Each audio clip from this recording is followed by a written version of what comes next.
School Innovation and Turnaround Committee is convening.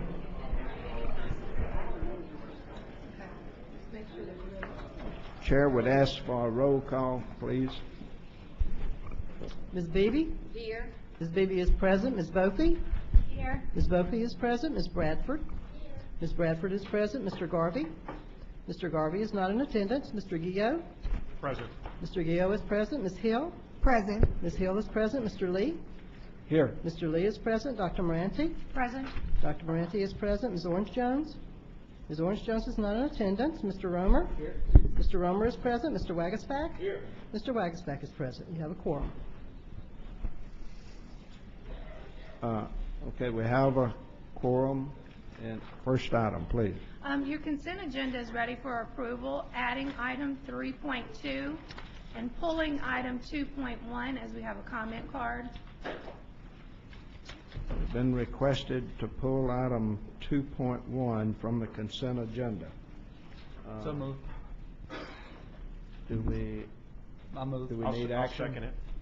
We don't normally take action, but we do have a motion and a second. Any opposition? Okay, we'll take item 2.1. Item 2.1, consideration of the Type 2 charter application in response to the 2012 request for charter school applications for Harvest Preparatory Academy, submitted by Outreach Community Development Corporation, Incorporated, to allow LDE reconsideration of the application. This was deferred in June 2013 per board action, and the department recommendation is to delete from the agenda. Is there someone that has asked to address the committee?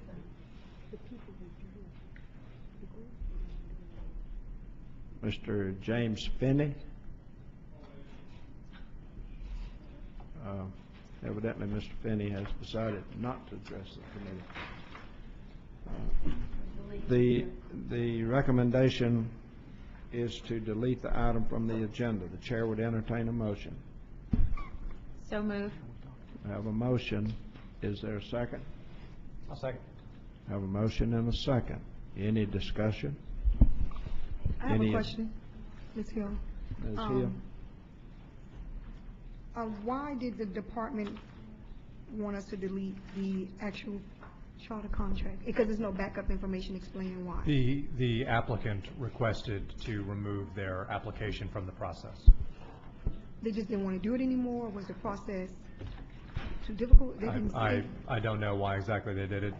They elected to remove it. I would say that at the last discussion, we had said we're going to leave their application pending their student achievement outcomes.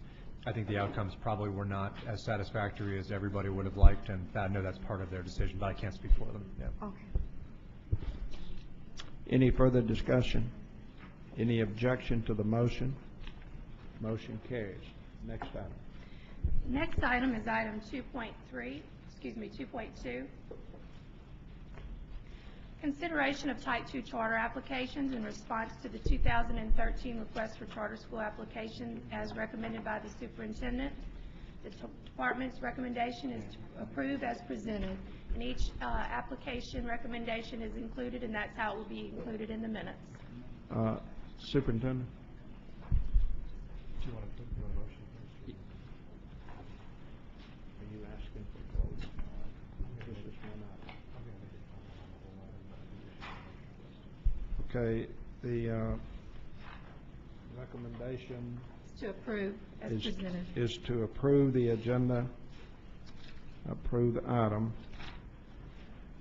which is the Type 2 charter applications. Chair would entertain a motion. Nobody wants to approve the charter schools? Okay, we have a motion. Is there a second? And a second. Superintendent. Mr. Chairman, thank you. I'm going to make just a couple of opening comments, and board members, I'll make these comments regarding the entirety of the state's charter school applications for this year.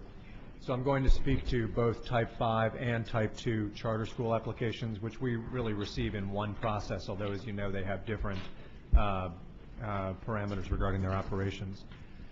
If I could just start, really learned some remarkable statistics last week that I think bear repeating, because they are really they start with this board's charter school authorizing processes.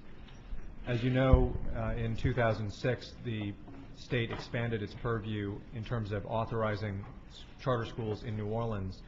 And this is a new statistic that just has been produced, but I think it's an important one. Since the charter school strategy launched in 2006 in New Orleans, at that time, 44% of the state's struggling schools or academically unacceptable schools were in Orleans Parish.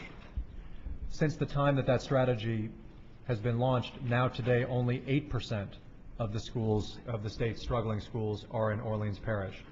And I highlight that to say that what the board has done, even when you hold it constant against the rest of the state, certainly has not come to final fruition, but it has showed great signs of promise and has produced real results. Those results last week were validated in a study by the Center on Educational Outcomes at Stanford University, which highlighted BESE's recruitment and accountability and authorizing policies as one of the nation's top charter school authorization processes, including ranking Louisiana 4th and 6th in terms of charter school gains across the nation in math and English, and identifying that charter school students are seeing significant added learning time per year relative to their peers across the state. So we have good news in terms of the approach that this board has taken to charter schools. It's certainly nothing unique about charter schools. We have good charter schools and we have struggling charter schools. We have good traditional schools, good and struggling traditional schools. But your approach to charter schooling has worked. We are improving that approach, and per your request, members, we have created a process that I think has 3 elements in it that you will see play out well in today's process. Number 1, we have increased the amount of feedback that applicants are receiving along the way, so that we're not arriving at this table to arbitrate questions of the application and various things that should have been worked out in that process. Second, we have customized the process.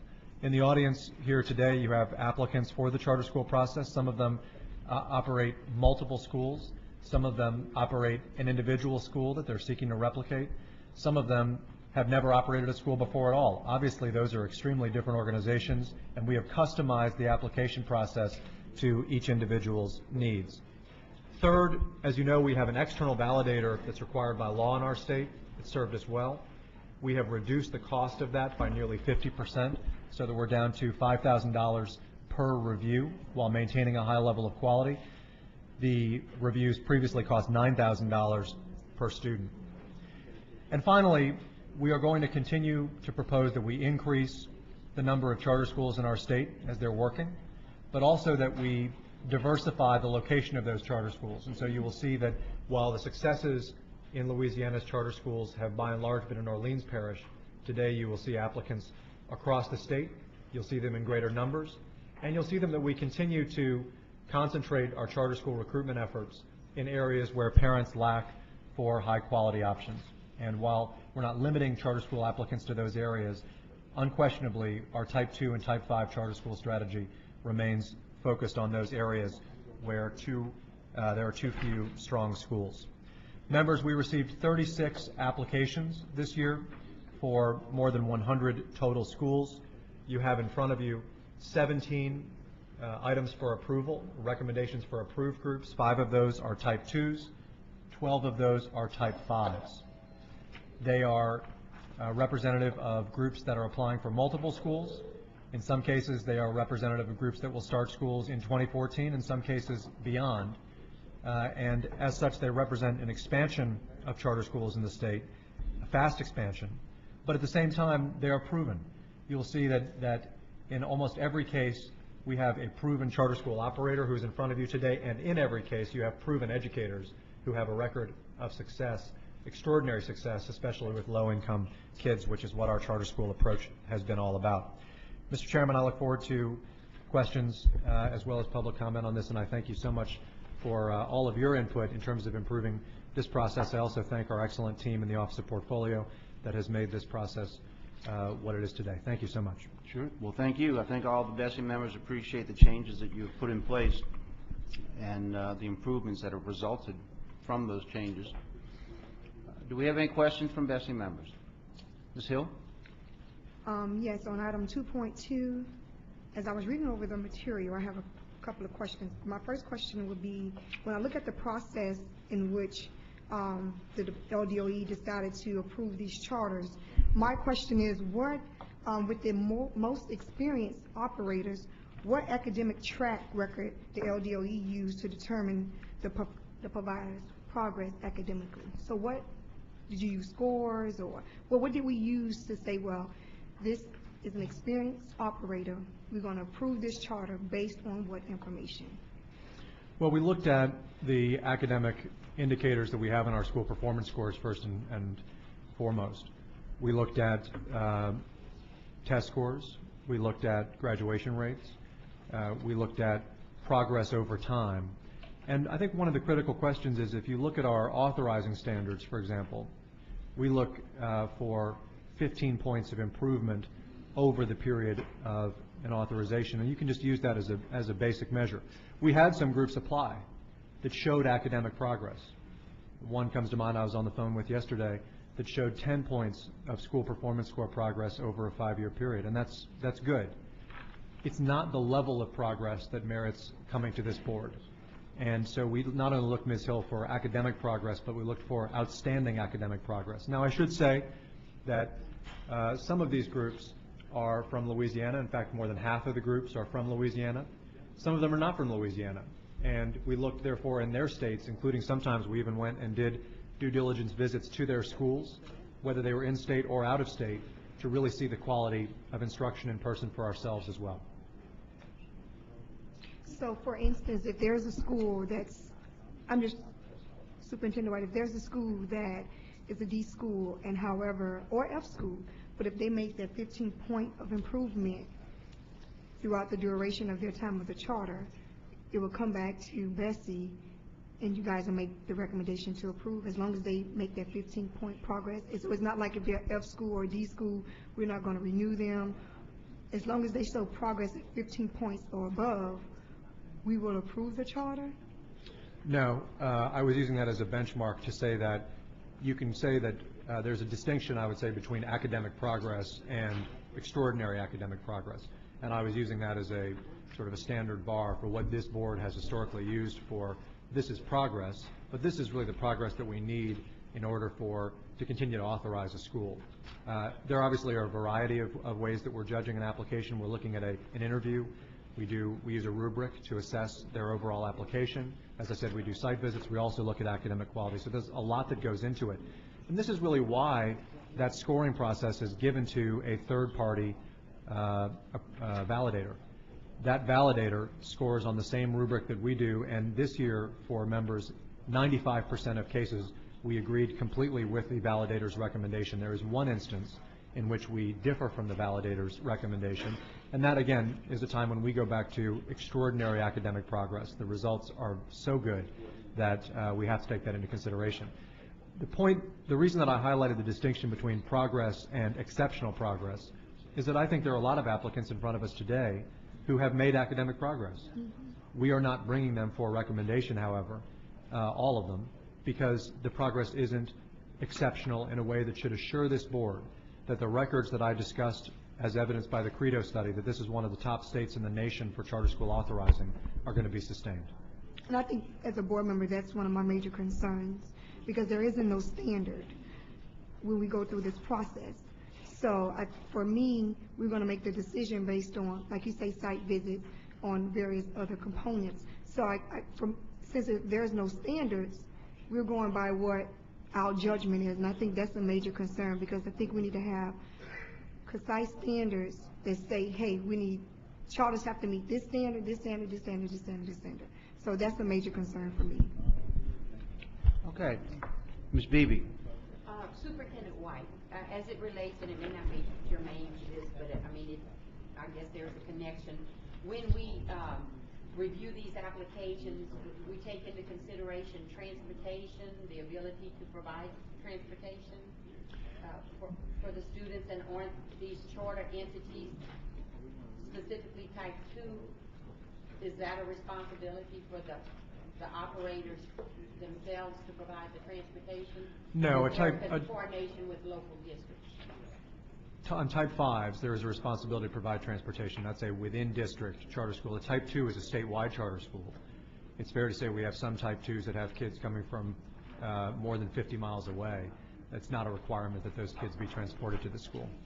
So the parents go in understanding that transportation is not necessarily provided. I mean, they would be, those parents electing to enroll their child in the charter, then it is understood that transportation is not a mandate, that it would be the parent's responsibility. Is that what I'm understanding you to say? I can't speak for the understanding of every parent, but I can say that it is the law that the school not be required to provide transportation.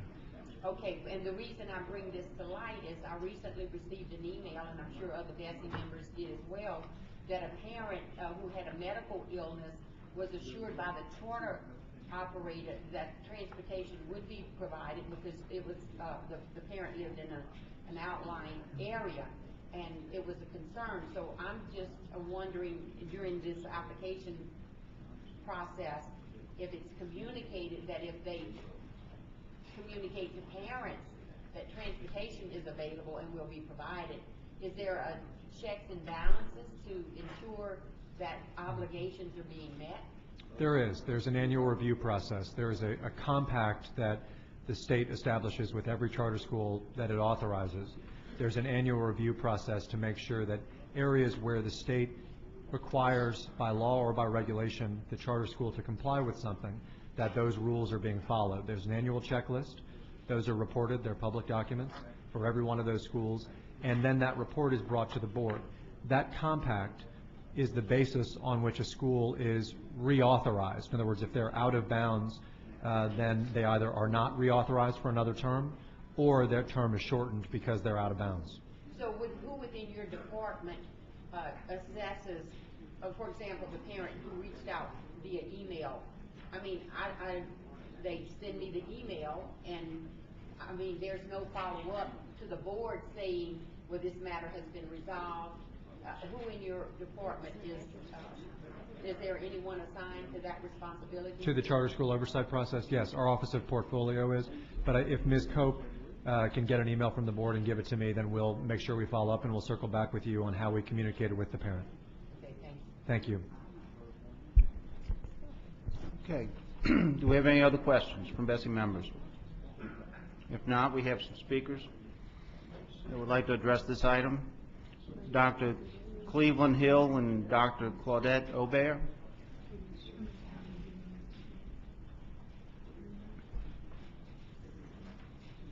No, in light of the large number of speakers, 2 minutes.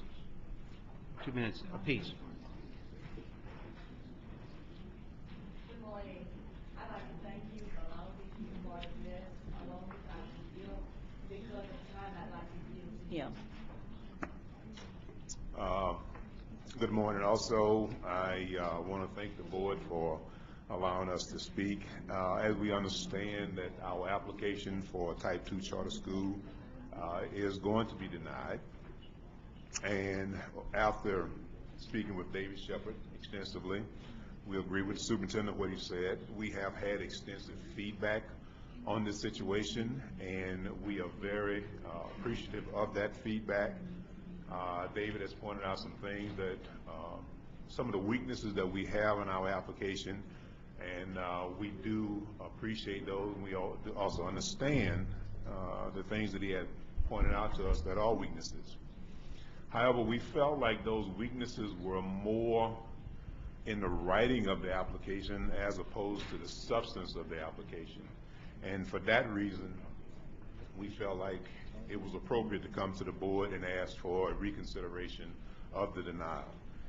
We feel very strongly that the students in St. James Parish that we are trying to serve do not need to go through another year of having to have another option for their educational attainment, educational performances.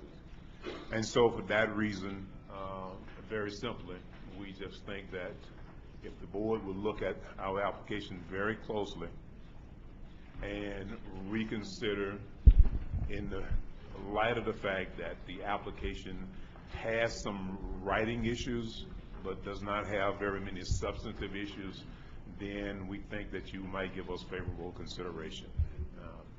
And with that, very simply, if anybody has any questions, we take them right now. If I may provide, Mr. Chairman, some context. Yes, sir. Thank you. First of all, I want to thank you and to commend you for your vigilance and commitment during this process.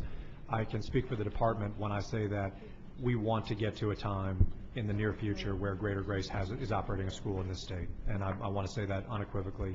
You've made dramatic improvements over the period of time that we've been working with you. You're committed to your community, and I thank you very much. I think that members at this stage, you should know that we are in contact with the Greater Grace leadership team. I think it's just a question of timeline.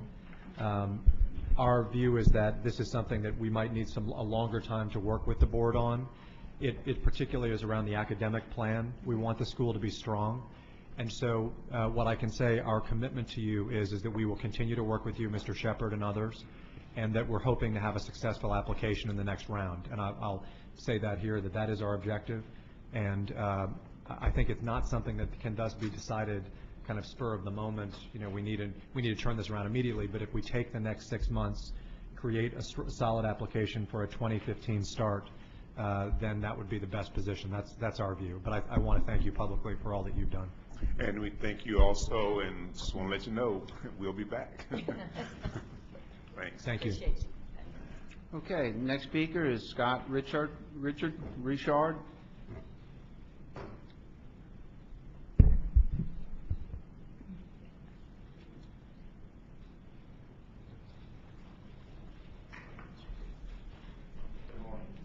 morning. Good morning. Thank you for the opportunity to speak on this very important matter today. Just like to start with the Scott Richard representing the Louisiana School Boards Association, the intent of our charter school statutes that are on the books. Not to belabor the point, but it is the intention of the legislature in enacting this chapter to authorize experimentation by city and parish school boards by authorizing the creation of innovative kinds of independent public schools for pupils.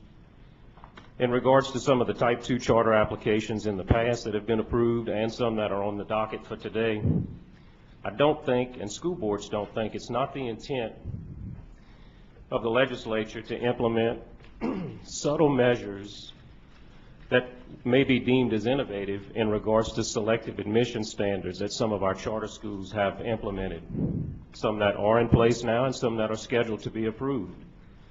Things such as parent contracts requiring volunteer time, or in lieu of the volunteer time, monetary requirements if you can't make the voluntary time, by virtue of having no lunches and food served at these particular schools, or by virtue of offering no transportation. Those of us that have been in education for quite some time clearly understand that these can be deemed subtle cherry-picking maneuvers or selective admission processes. So we would caution the approval in the review process that this be highlighted as far as in the rubric to assess the viability of a charter school, so everyone can be on the same page. Local school boards don't deem these measures as being innovative or experimentation. As you consider the approval of many of the applications today, another issue we'd like to raise is the intent of local parish voters when they vote in local sales tax initiatives, local property tax initiatives that are dedicated to public school operations. In many instances, Type 2 charter schools that are run by for-profit organizations that are located out of the state of Louisiana are in this business to make a profit, we feel, in many instances, and promise the glitter and gleam of new facilities as a carrot to local school districts to accept a charter school application, when we know that local dollars dedicated to public education and MFP dollars are subsidizing private entities and private corporations that are in business to make a profit. through intricate leasing schemes where a charter school operator has an agreement or an arm of a real estate company that purchases property and turns around and rents a new school that is subsidized by local and state tax dollars. In regards to the Credo study, it's interesting to note that the vast majority of our schools in Louisiana that are the two districts, the Recovery School District, Louisiana and New Orleans, based on past letter grade assignments, obviously indicate that there are still many issues that need to be addressed, and as in regards to letter grade labeling, which we know is often a measure of poverty rather than student achievement. And that the vast majority of our students in Louisiana attend school in traditional public school districts under a traditional governance model that often goes without praise in regards to letter grade labeling. With that, we'd urge that you cautiously review the charter school applicants today based on the comments that were made about for-profit operators, and closely examine and be transparent in the process of review as to where those dollars are flowing to out-of-state companies that are in business for a profit. Thank you. Thank you, Mr. Richard. Next speaker is Don Garrett. I would, Mr. Chairman, if it's Yes, okay, sir. just as a matter of fact, just remind the board that every charter school in this state is overseen by a nonprofit Louisiana-based board. Whether that board chooses a contract with transportation, food, textbook providers in-state, out-of-state is no different from any other school board. Although I appreciate Mr. Richard's comments, I did want to make that point. Thank you. Mr. Chairman, if I might just follow Yes, up. Ms. Jones? Just to speak to the other point made by the speaker about enrollment. Superintendent, if you can just speak to that as well. I want to make sure that the assertions are... Sure. You know, I think Mr. Richard calls out a valuable point about any school. If there are schools that are selectively enrolling and not providing access when they should, be it a traditional public school, be it a charter public school, they should be, we should take that very seriously. I would say, for whatever it's worth, that charter schools are disproportionately low income, they're disproportionately African American, they're disproportionately accept low achieving kids relative to the rest of the state. And so I don't doubt, and I don't want to discredit Mr. Richard's point, if there's a problem that needs to be overseen. And I think we do have some instances of traditional public schools and charter public schools that are selectively enrolling. I've expressed my concerns about this parish replacing open enrollment schools with selective enrollment schools. But I don't think it's a charter school problem. I think it's a all public school problem that we need to address in all instances. Thank you. Mr. Garrett? Dan Garrett, an attorney representing the Louisiana School Board Association. The issue that I wanted to raise is, and I couldn't tell it from the information that was available online, is will these new Type 2 charters participate in Louisiana School Employees Retirement System, and will they participate in the Teachers Retirement System? Just as background, you're aware that charter schools have the option to participate or not participate. And as further background, the state, under the Constitution, has an obligation to fund the employer and UAL costs for both of those retirement systems. In some recently conducted litigation, the state took the position that they are meeting that obligation through the MFP. They're actually meeting that constitutional obligation to fund those retirement costs through the MFP dollars provided to public schools. We did a survey of public school districts and found that on average, 30% of state MFP dollars are actually going to these two retirement systems to fund their obligation under those systems, because, of course, the traditional public school systems don't have the opportunity to opt out.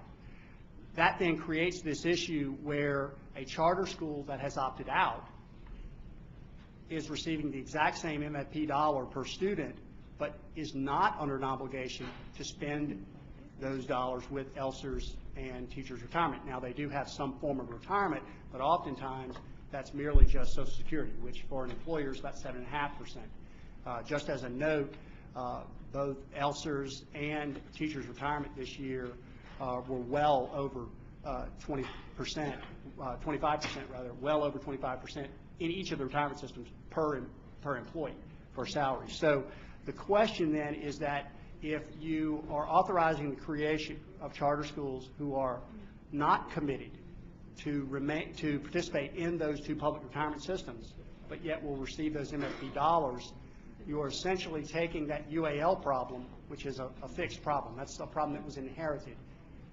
And you're now having to pay on that UAL with a fewer number of recipients, of members, which essentially means that for every charter school that opts out, the UAL contribution for every other traditional public school and charter school that opts in, their UAL contribution necessarily goes up because you have those MFP dollars are going to another place, and you have fewer people paying on that UAL debt, which I can tell you the UAL debt is the lion's share of the retirement contribution in both retirement systems for both traditional public schools as well as charter schools that have opted in. So what we would urge is that if you're going to authorize these additional Type 2 charters, that you ask them to commit to participate in those retirement systems so that you don't create that fiscal problem or exacerbate that fiscal problem for those charter schools that do participate and those traditional public schools that have no option to participate. Because I don't think we want to make that problem worse, because certainly I think it was shocking to many in the legislature when we presented the data over the past session that on average it's 30% of state MFP dollars are not actually going to educate children. They're actually going to pay off retirement debt. And in some parishes, like I said, the average was about 30%. In some parishes, it was actually over 70% of state MFP dollars that were actually going to the retirement costs. Certainly that's not, I don't think, the intention when the legislature appropriates that money. I don't think that was y'all's intention when you're urging the public that you're providing education dollars. But it is a fact, and we would hope that the creation of additional charter schools does not exacerbate that problem, because they can simply commit to you as part of their application to participate in the retirement system and therefore not exacerbate the problem for everyone else. Thank you. Thank you. Next two speakers are Sean Fleming and James Finney. Will you have them both come up, please? Mr. Garvey, if I may. Yes, ma'am. Ms. Beebe? Superintendent White, this gentleman presents a great concern and would ask of these being approved, these charters whose applications are under review, are they choosing to participate in a retirement system, or have they elected to opt out? It will vary. First of all, every one of them will provide retirement for their employees, whether they do it through defined contribution or defined benefit. It will vary from group to group. That's a personnel decision that they'll make. We're not making their authorization conditioned on that. I would say two things. I think we should separate the points. I think Mr. Garrett makes a good point about the increasing obligations that our kids are facing with money removed from the classroom to fund an increasing liability. The management of that liability, the decision by the retirement systems to increase the size of the contribution, that is a policy issue that needs addressing. And the revenue that funds school systems, that needs addressing.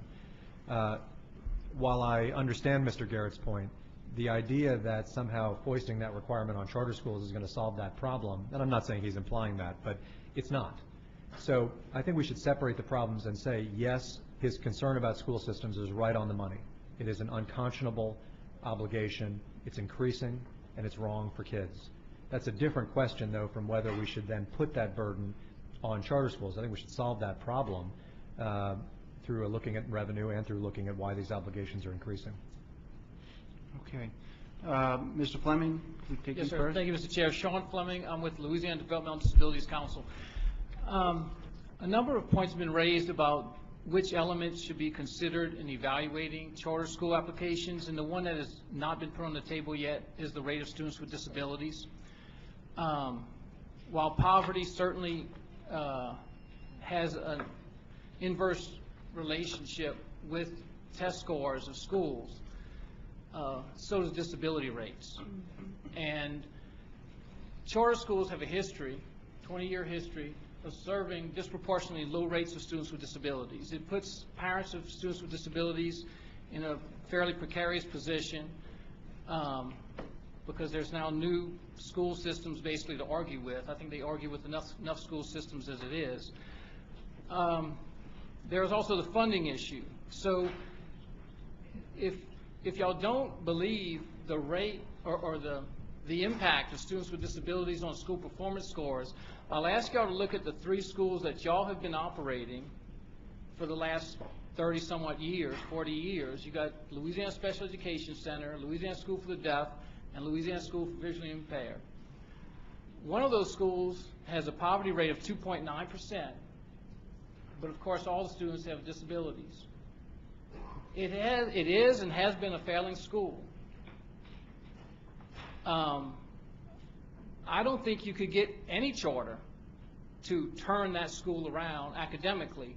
So as I'm hearing all the criteria that is used to determine the success, and it's not only charter schools, but the success of any school is test scores, graduation rates, etc., and realizing that the schools that serve disproportionately high rates of students with disabilities will not achieve the rates that y'all want or to be deemed successful. The concern is, one, the general traditional schools will be put off the table, but even the charter schools that serve students with a range of disabilities will not be considered. So I just ask that y'all take that into consideration in your evaluation. Thank you. Thank you, Mr. Fleming. Mr. Superintendent? If I may just respond, first of all, I think Mr. Fleming makes, as he always does, very compelling and important points.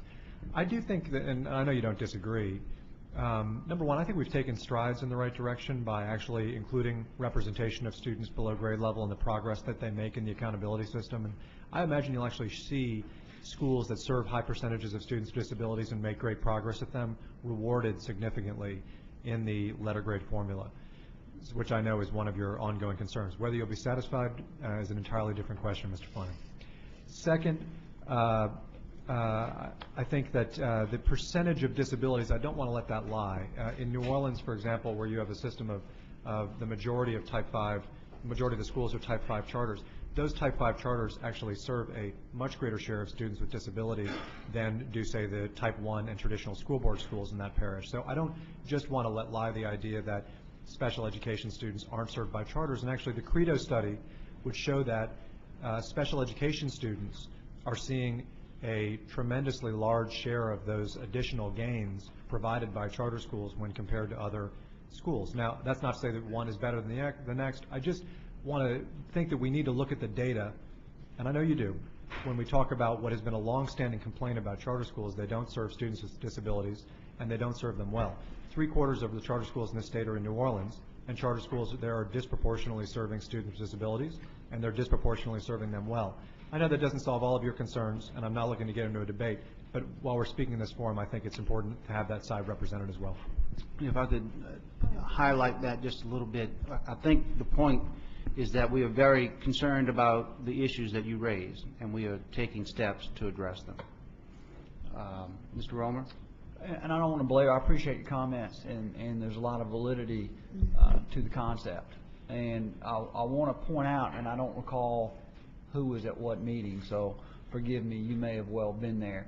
But a few meetings back, I don't recall exactly what meeting it was, we also outlined things that we need to consider moving forward. And one of those was looking more closely at how we address the special ed component of the letter grade system and accountability and everything else, with the idea that certainly there should be more focus on progress made with those students, so there's not a disincentive to serve those students. So I appreciate your comments. I don't think we're there yet completely, but hopefully working with you we'll get closer to a system that rewards schools who are willing to step up and take those children that are the biggest challenges and who need the most help. So I appreciate your comments.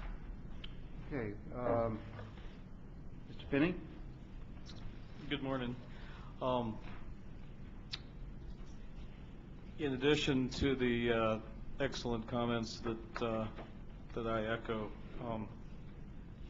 I want to point out some other issues. First, a recommendation that if you forward this to your full board meeting, you separate the 5 recommended approvals into 5 separate motions so that you can each go on the record as to which of these 5 proposed approvals you support and which you oppose, because they are rather different animals. For example, I don't see any particular reason to object to an interesting sounding alternative school in Monroe. I have strong reasons to object to the continued attempted destruction of the East Baton Rouge Parish school system as a system, particularly as it impacts North Baton Rouge. And what I see is an attempted expansion of that disaster into Baker. If you were to approve a charter school that cherry picks kids in Baker, you will eliminate any realistic chance that school system has to recover from its failing or near failing status, which is probably the point, but it's a point I disagree with. I hope Senator White's listening, and when he next proposes a pullout, remembers that Baker was separated from a school district where students had lots of choices. Let me move on, though. Your recommended approval of Constellation says it's statewide. That makes no sense if you're not going to specify a location. Where you put it makes a lot of difference. If you're going to put it in Tensas Parish, I might not object. If you're going to put it right smack in the middle of Baton Rouge and screw things up more, I object strongly. You have a proposal for National Heritage Academies. Their one example in Baton Rouge was failing until last year. You have a proposal for Charter Schools USA. They have exactly 1 day worth of track record in this area. It's not enough to recommend expansion in my view. And since it sounds like my time is up, let me offer an analogy. Would it make sense to have a charter fire department where you let a private fire truck operator come in, find a nice, densely placed collection of expensive buildings and take the fire department portion of their tax money and offer them wonderful fire protection and free pictures with their Dalmatians, and leave the local fire department to take care of everything else? No, that would be ridiculous. So it's also ridiculous to promote the rampant overexpansion of charter schools, particularly when they do nothing innovative. Thank you. Thank you. Next speaker is Steve Monahan, and I'd like to take a moment of personal privilege and say, Mr. Monahan, I'm glad to see you here and in better health than I was expected to see you at this point in time after your recent accident. I hope you're feeling as well as you look. Well, thank you, Chairman Garvey, and I do appreciate the comments, and I appreciate all the well wishes. And if I knew that such an exhibition of my own stupidity would gather such warm thoughts, I would have thrown myself off the roof a long time ago. And I promise you I will heal much more slowly in order to just soak in all of the love. I do appreciate the comments, though. It does bring you down to earth, literally, when you realize that you can do something that can change your life on a dime. So, again, thank you. My comments will be very, very brief. I don't want to repeat anything that others have said before me, but I do want to echo the cautionary remarks that I've heard. Specifically, though, in a sense of the languaging that we often hear in the discussion of the topic of charters. I've heard, and I know I hear as selectively as everyone else does, but I've heard mentioned many times the expansion of charters in areas where we have had long-standing failing public schools, traditional schools. And that begs the question of whether or not we believe that there has been some finite study that's been done that demonstrates once and for all that charter education, by virtue of its name alone, is a superior product. And I think that gets us all out into the weeds. And it leads us into, as the superintendent noted, I think into a previous speaker in regard to Credo. And he did not wish to debate Credo. Because I do believe within those studies, or any other study, We will pick pieces of the study that will say one of the reasons Louisiana did very, very well is because Freedom remarked in one of its studies that we were very judicious in how we moved forward with charters. It wasn't wholesale expansion as in Ohio and some other states that went a little crazy with the idea. And two other quick points, very, very quick points. Comments in regard to governance of charter schools, that charter schools have non-governmental governing boards that operate much like school boards. Then I would invite BESE to partner with school boards and others and organizations interested in good government and address the issue of how what the differences are in what a school board member has to report and disclose versus disclosure at the charter school level. Some years ago, and that's the thing about history, I remember the board prior to this one resisted and basically voted down the idea that the same rules governing public school board members regarding disclosure to the public and open, transparent operations were turned away. And I think if we're looking for common ground, we should be looking for ways to make all things equal. Otherwise, it's going to be a constant adversarial relationship that we have. And those are the things that I learned on my way down from my roof. So thank you for the moment to address you. Thank you, Ms. Money, and hope you continue to heal as time goes on. Next speaker is Wayne Free. And speaker after that will be Ms. Barrios, Lee Barrios, if we get you to come up to the table while we are listening to Mr. Free.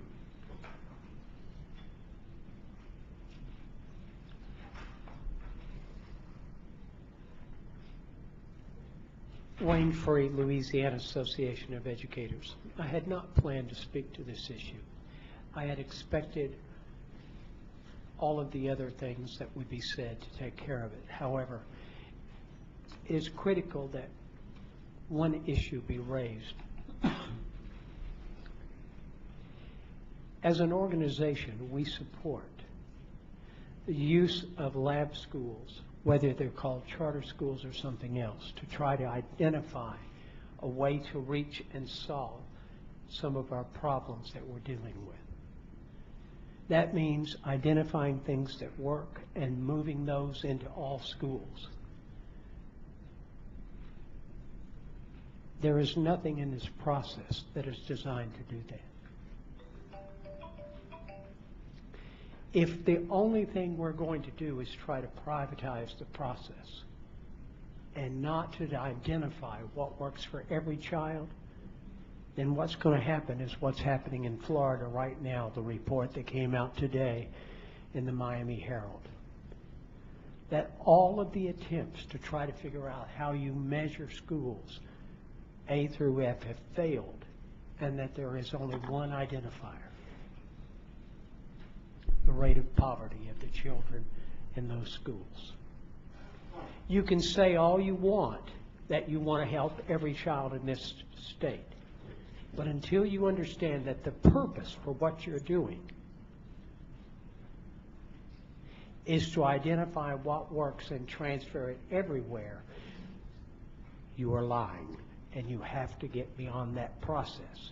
If all we're doing is meeting the needs of the people who want to make money on the process, then fine, admit it and move on. If what we're doing is trying to improve every child in the state, then build the lab schools, identify what works and put it into every school. And you're not doing that. Mr. Chair. Mr. Chair. Mr. Romer. Mr. Free, do you mind if I ask a question and that's not the norm? And I'll be happy to. And you may disagree with the premise, and certainly I don't think you would hesitate to tell me you disagree with the premise. How do you rectify what you just said with the gains that have been made in New Orleans dealing with a very high poverty rate?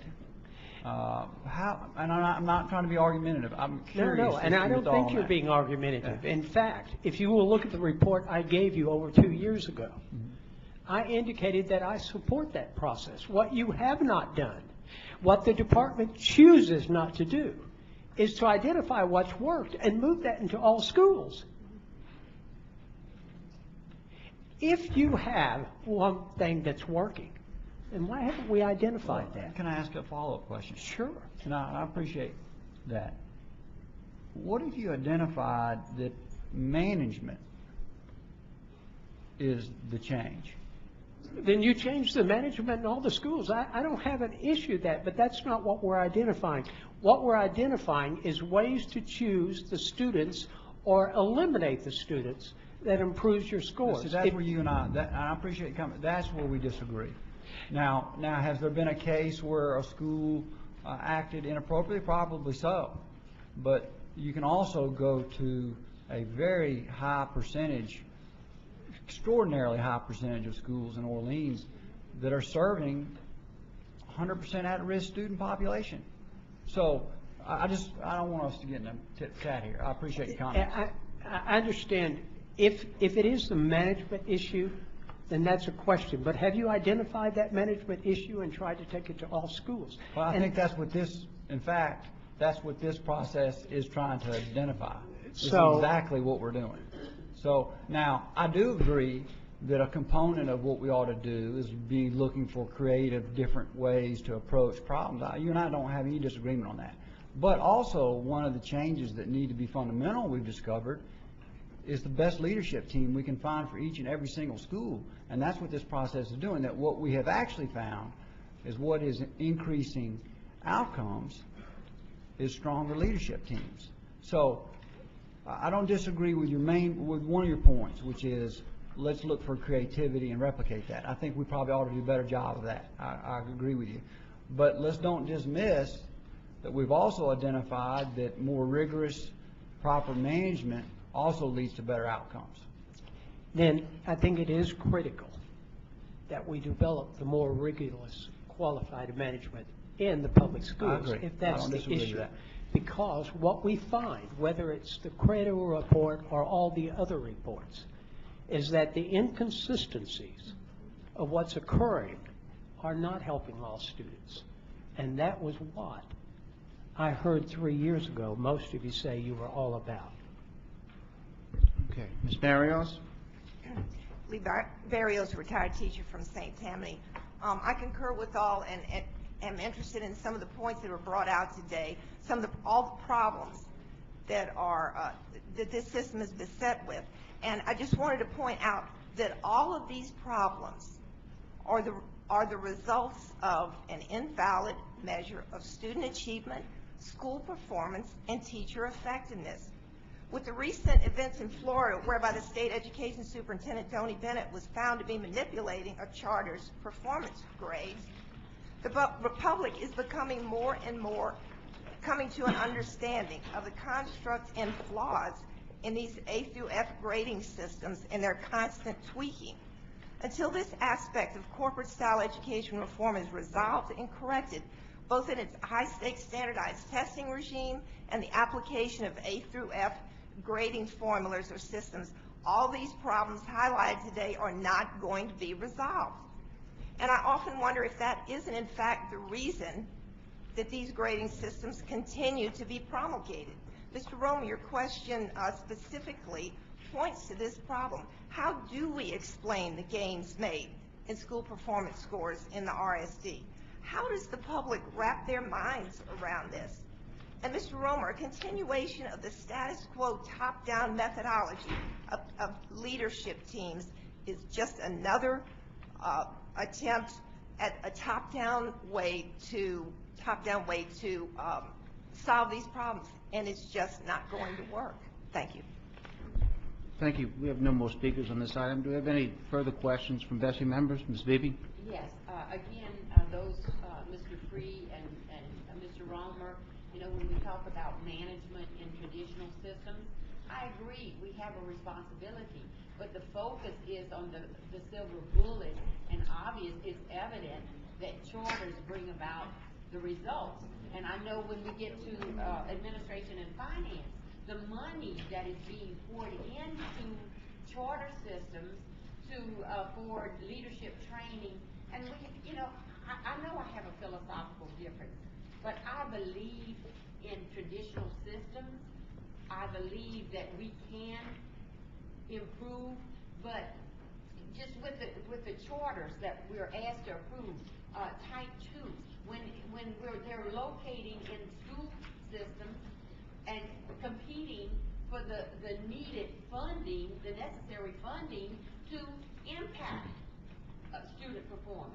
And we're not saying, I know it's been said that the conversations, those of the status quo, we're just concerned about the funding. We're not concerned about educational outcomes. And I have a great problem with that, because who would want to fail? I don't believe there's any traditional system that wants to be labeled a failing system.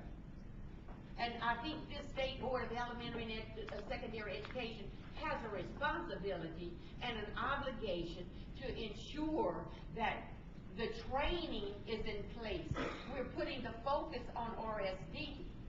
And I don't have a problem with the focus on the RSD. I realize they need assistance. But help those of us within the traditional system, and that we have to pay $50,000 to an outside entity for leadership development for 25 principals. $50,000? I tell you what, we have leaders within many school systems, and we're not tapping those resources. And I just don't get it. I don't get it. Why should we not be, our desire should be to help traditional systems succeed. But it appears that every meeting I come to, more and more charter operators, we're being asked to approve more charter operators. And the management, well, it starts with this board, ladies and gentlemen. That's all I have to say. Okay. Mr. Romer?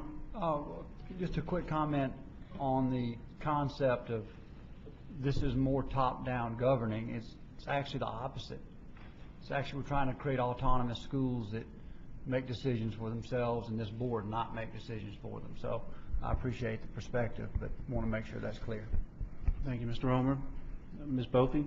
I just, I wanted to clarify that I'm reading the backup. I think this is a new format for the backup, and I want to make sure I'm reading it right. So it seems like for each of the ones that are mentioned, you have a beginning page with the recommendations, and then on the next page, there's a growth plan. Is that correct? And in that growth plan, it just gives us an overall idea of what the CMO is doing in our state. Is that right, Superintendent? Yes, in the summary. Okay. And I just wanted to make sure I understood, because I was looking through the different ones and where we expect these different organizations to grow. I also just want to say how much I appreciate the process, the way that the department has improved the process this year. I understand that it can be very difficult for people who put a lot of time and energy into applying for a charter school, and I appreciate that we're allowing people to do it in phases and also looking at developing their capacity over time. So I do want to say that I appreciate it. And then just in response to Ms. Beebe's comments is that I share a passion in growing the capacity of our educators and as well, and hopefully that we can figure out ways to do that, that nobody believes that there's any silver bullet in education, that we're going to have to do a lot of things to help our students. Okay. Any other further comments? Okay, we have a motion on the floor and a second. Do we have any objections to the motion? I object.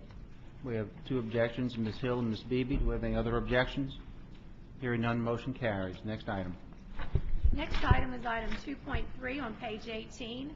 Consideration of Type 2 charter applications in response to the 2013 request for charter school applications as recommended by the State Superintendent of Education. The department recommendation is to approve as presented.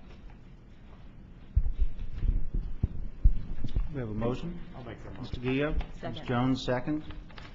Do we have any questions from BESE members? I do. Ms. Hill? And I guess either someone from the department or maybe John White can answer the question. As I look at the information of the schools that we're getting ready to approve for consideration of Type 5 charters, which are direct ran RSD schools, and I look at the list of applicants, and I've been contacted by some applicants that have been denied. And I think I share the same concern as Ms. Beebe and some of the public as far as the inconsistency in when we're going through this process.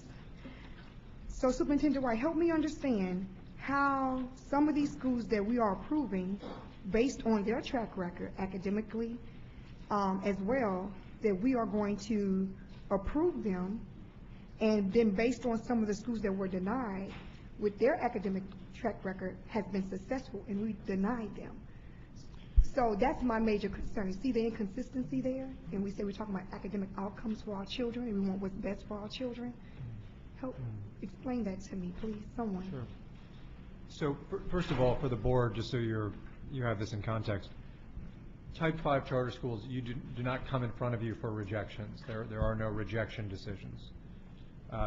It's fair to say that there are groups that applied that either opted out during the process, and there are two groups who chose to maintain their applications that we're not bringing to you as a recommendation. So I just want to be clear on the technicalities of it, Ms. Hill.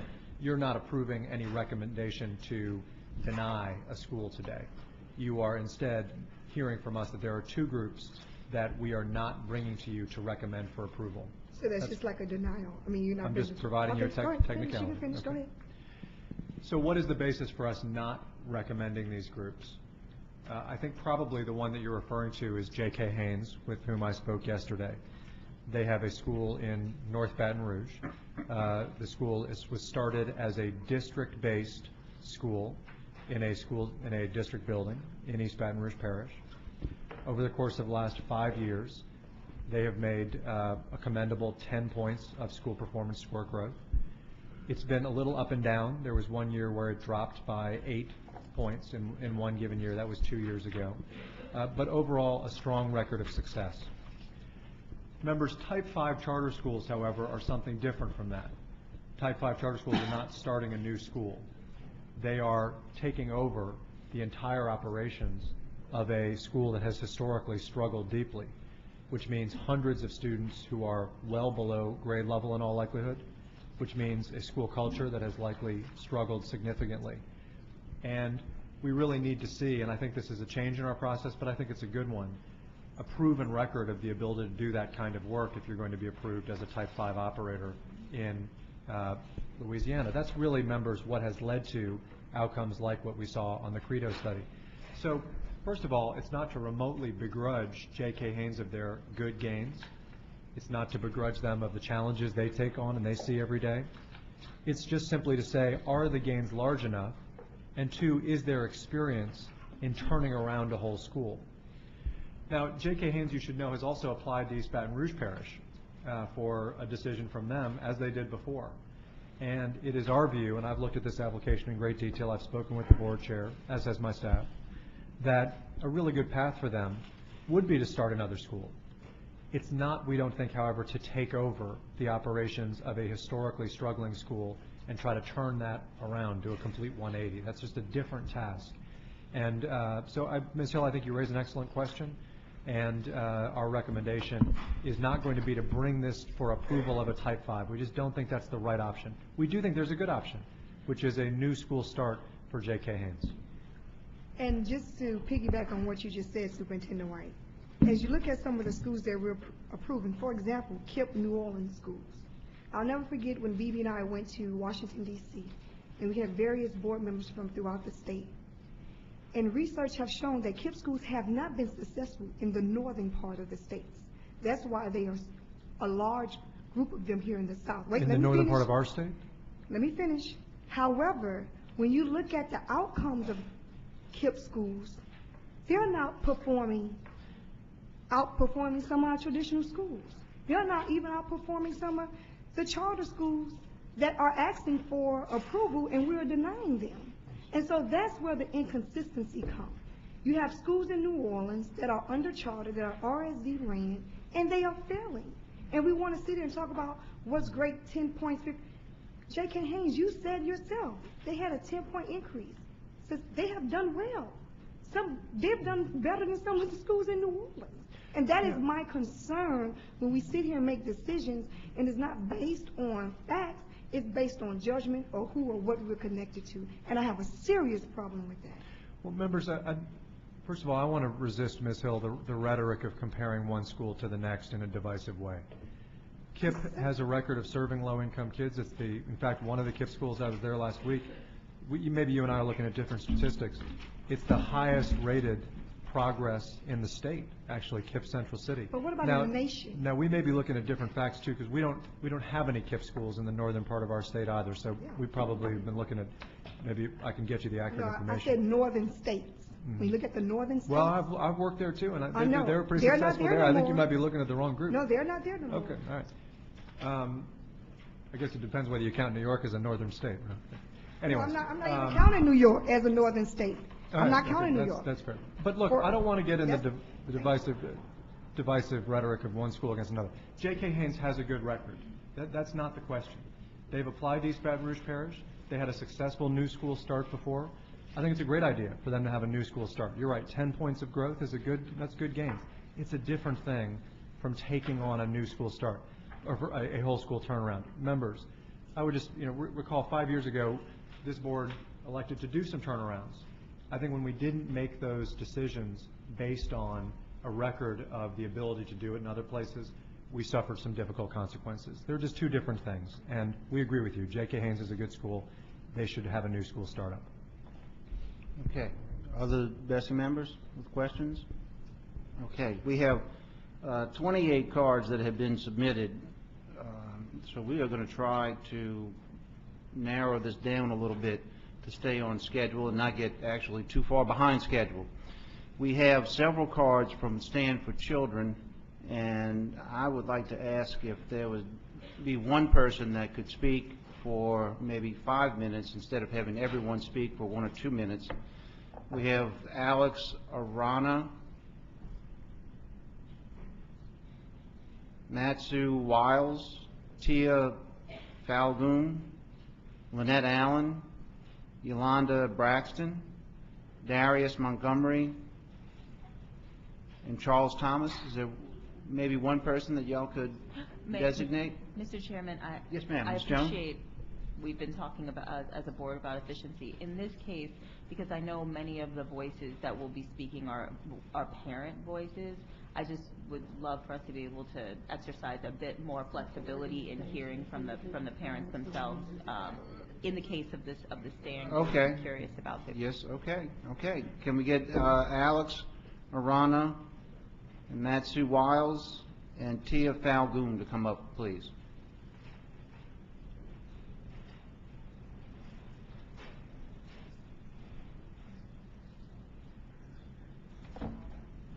Can we get all three, Alex Arana, Matsu Wiles, and Tia Falgoon?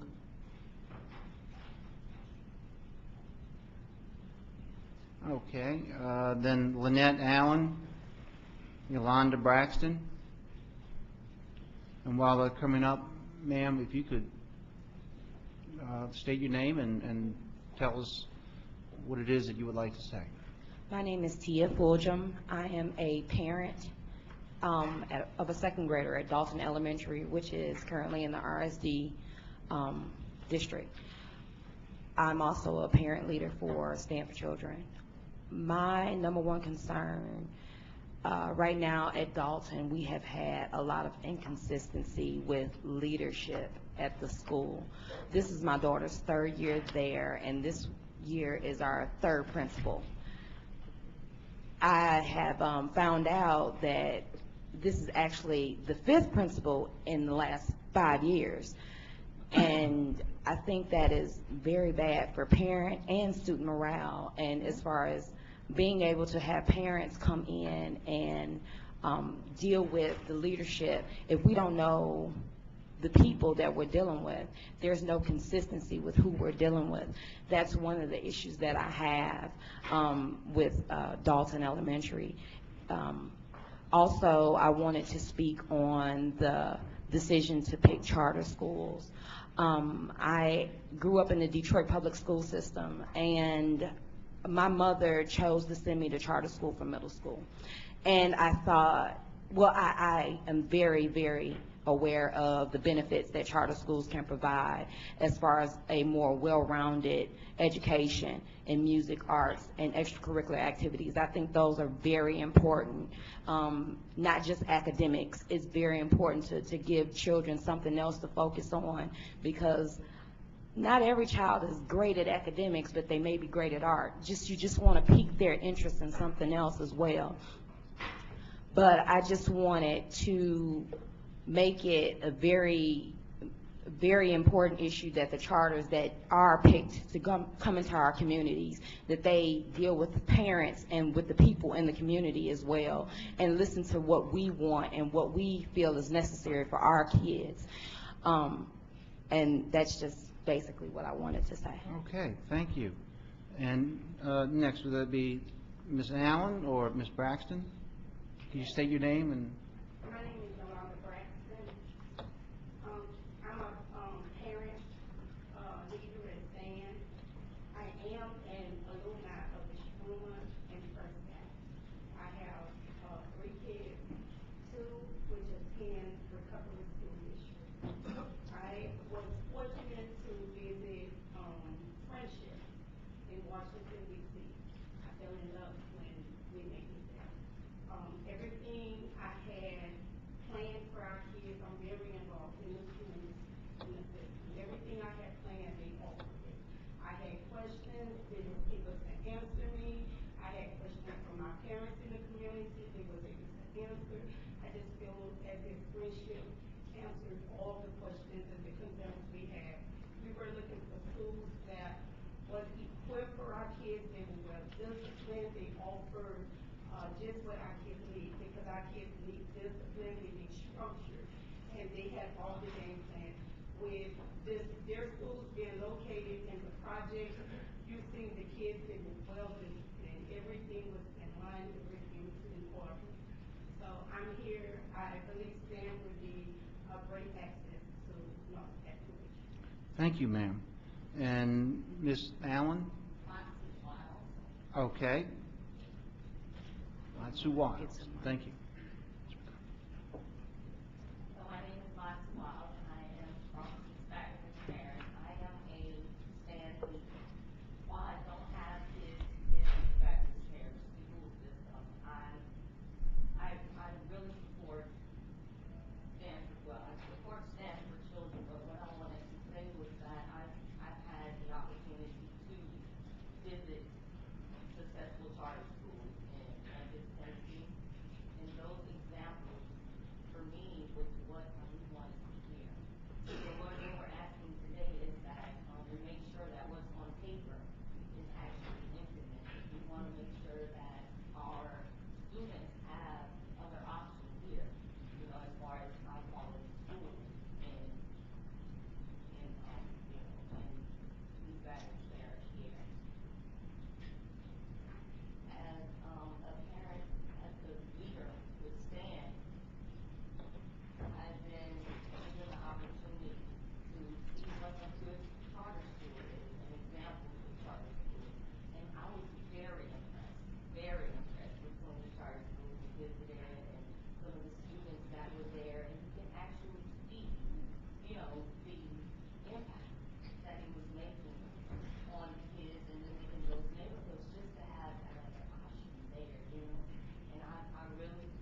Okay, thank you very much. Can I just bring up one other point? Yes.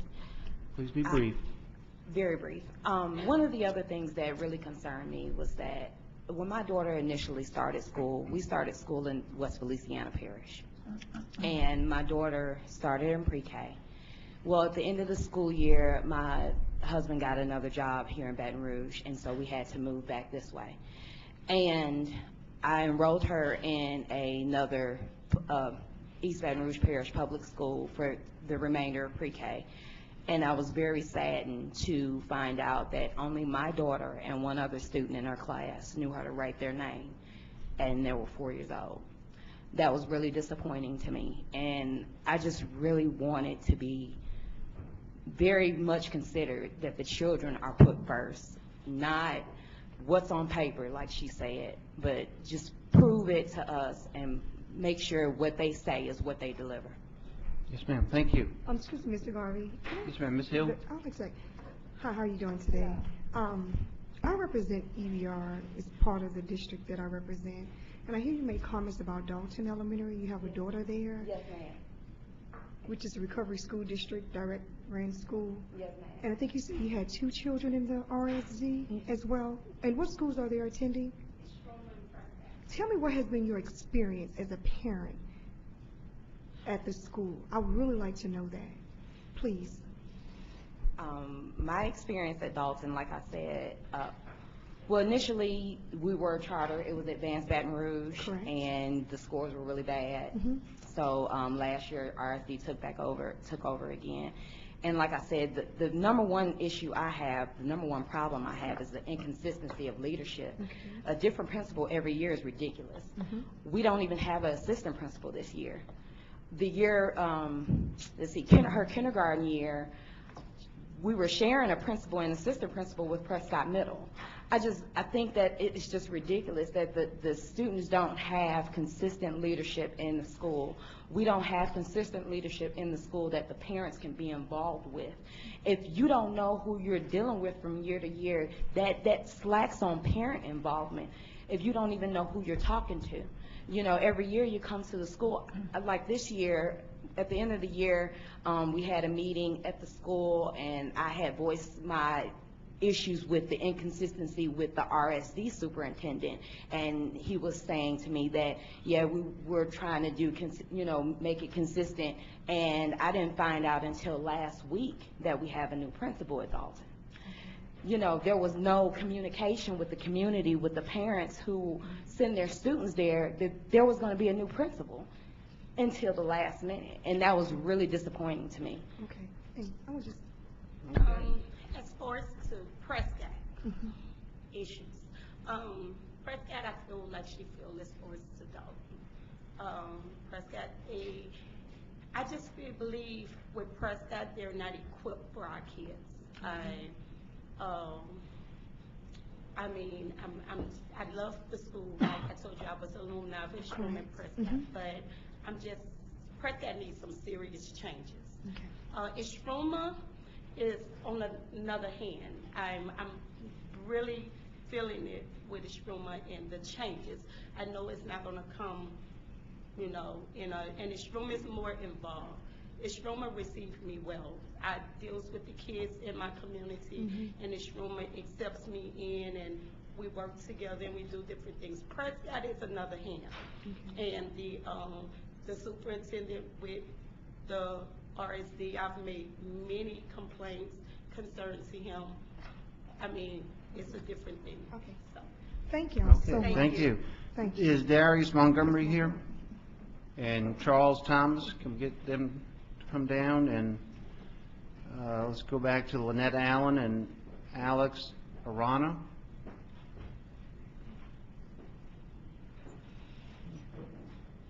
Can you state your name, please, and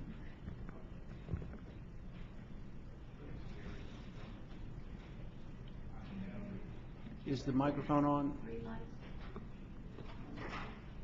Okay. My name is Darius Montgomery. Thank you. I started with Stan as a parent leader, and I was fortunate to go to Memphis, Tennessee, and as DC as well, to view charter schools.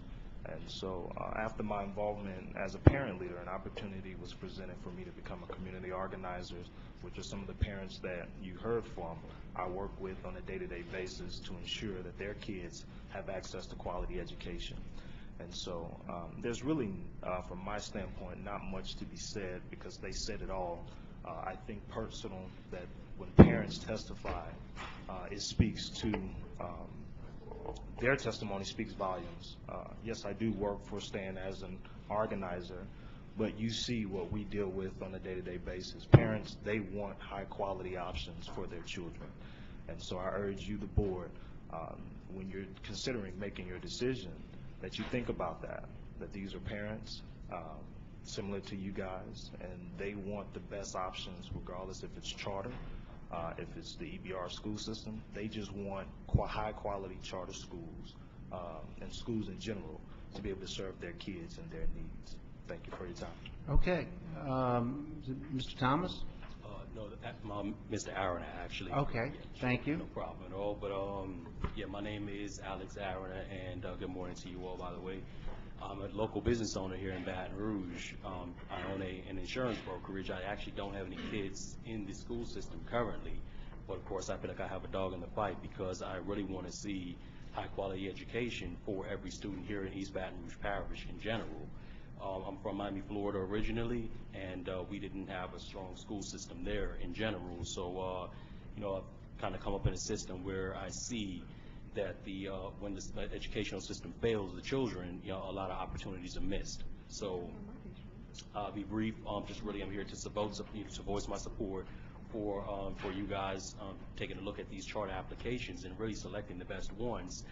I did, of course, I'm with Stand for Children as well. I'm a parent leader, I guess, you know, and really what I do with this organization here, of course, we get the chance to go out to some of the charter school systems, and I was fortunate enough to go visit Democracy Prep in New York City, and I saw a very high caliber school system there. They really focused on STEM quality, on STEM courses, STEM focused courses, a lot of high quality teachers. They had something like a 98% parent involvement percentage at that particular school, 99% on time at task percentage as far as having the kids in class on time. There was a lot of student engagement, a lot of student involvement. It was Common Core oriented. So I mean, they really just had a lot of the metrics in place to ensure that every kid had opportunities to take advantage of a high quality education. So I really want to just voice my support once again as you guys are reviewing the applications, or reviewing the top schools, to put high quality schools in place. Thank you. Yes, sir. And you, sir? Yes, sir. Charles Thomas. Yes, sir. Again, my name is Charles Thomas. I'm a parent leader. I stand for children. I have 4 daughters, one in kindergarten, one in pre-K, and infant twins. My kindergarten has just started an EBR school.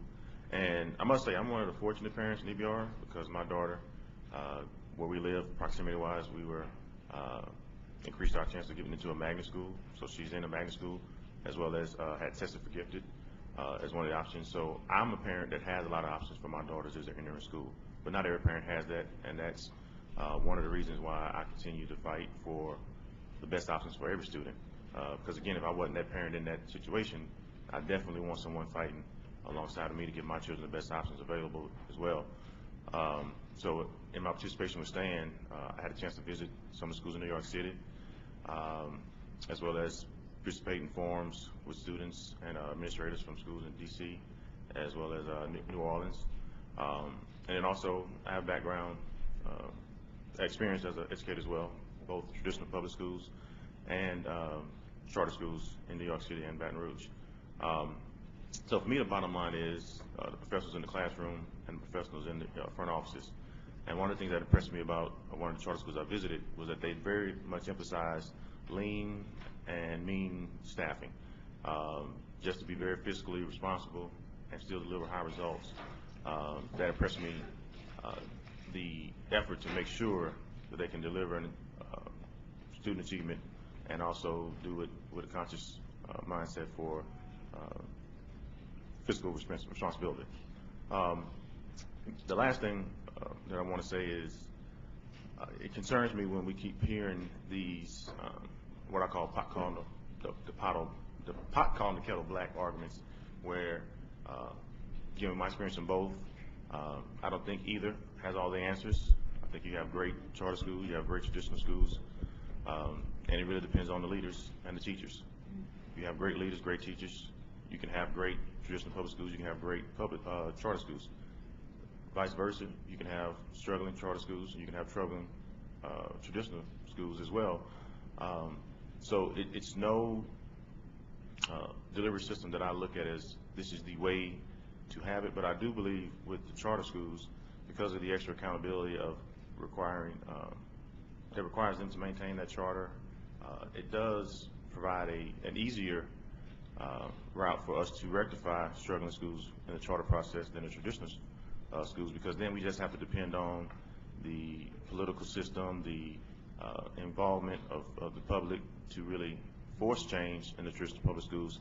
That's a lot harder to do than in the charter situation. So I want to see consistency in any type of delivery system.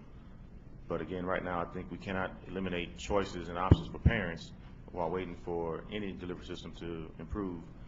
And this is something that we need to do for children. Okay, thank you. And would you be Ms. Allen? Thank you. I'm a big brief. I've been in the 705 community for over 25 years. I work at Dalton Elementary. This is my 5th year there. The main thing that I'm concerned about as a community person, and I also am a member of STAN, is consistency and building our community. The children that come to Dalton, they come for one reason. For one of the reasons is because it's a community school. The parents trust that under the roof of Dalton, we're going to do what's right and provide a good quality education for their children. It upsets me when the school has been there 5 years, from EBR to Advanced Baton Rouge to now Recovery School District. I'm the longest standing employee. My parents come to me and they're like, oh, Miss Allen, it must be okay, you're still here. They need to see somebody else besides Miss Allen and know it's going to be okay. Every time you get new people, you get new personnel. All I want for the community is consistency. We need to show these children, and being consistent, build relationships. If I've dealt with a child, and a lot of our parents have children there, kindergarten through 5th grade. You can't get to know the 2nd grade teacher because you don't know if she'll be around. So that's a relationship that's broken. We can't build our community until people come in and start respecting us and building good, strong schools with relationships and benefit to the community. That's how that community thrived a long time ago. You knew those teachers. You knew the person that was answering the phone. You knew the principal. It was a personal thing. But when you break the walls and you have people in and out, you can't build on anything that's not consistent. So I just ask that when you select a charter, you make it something more benefit for the people of the community. And, you know, and just build relationships. The people want to come to the schools in the community. They don't have transportation. They have older siblings that take care of those younger siblings. And they need something that's right in the community. Last time I checked, we have babies being bused out to Southeast Middle, Westdale Middle. Parents are calling me. Child sick. How do I get? You know, we want to reside in our community. If you recall, when a Struma Middle Magnet was there, great test scores, great schools. Put some of that back in our schools that you're taking out and putting across town. Give it to us. Thank you, ma'am. Okay. Mr. Garvey? Yes, ma'am. Ms. Hill? I'm sorry, what's your name, ma'am? Lynette Allen. Ms. Allen, I hear you said that you were the longest standing employee at Dalton Elementary. Tell me your experience with the takeover transpired from EBR to RSD. your experience as a teacher, as far as the leadership, as far as the students' morale, as far as the community involvement, have that increased, have that decreased since the takeover? I want to just get an understanding. Well, from the takeover of EBR to Advanced Baton Rouge, it was really no consistency. There was always a high volume change in faculty. Okay. And it just wasn't a place of community. But when we transitioned over to RSD, we had a good principal there last year. We started building our family relationships. I do TOR, and I'm also the parent liaison there. So we had a strong PTO, and things are getting better as far as they know I'm gonna be there. So I'm like that voice that assures them that sometimes change is good. But I don't know how long that's gonna last unless we show them that, you know, everything that's done is done to benefit the students and the families. And I make it personal because I've ridden buses to home. I go out on Saturdays. They have my personal contact.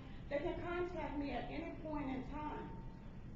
So that's the glue that holds Dalton together as a family. Yeah. Okay, thank you. Ms. Beebe. It's Ms. Al? Yes, ma'am. Okay, and I've had similar conversations with parents from New Orleans, and they basically feel as you do. But in the gentleman, and I have to say, in the conversation, you all advocate for quality student outcomes. And once again, I am from traditional public system. I'm a product of a traditional system. But I have to ask the question, how are we going to achieve quality student outcomes when I've just heard the message that, you know, we need a sense of community.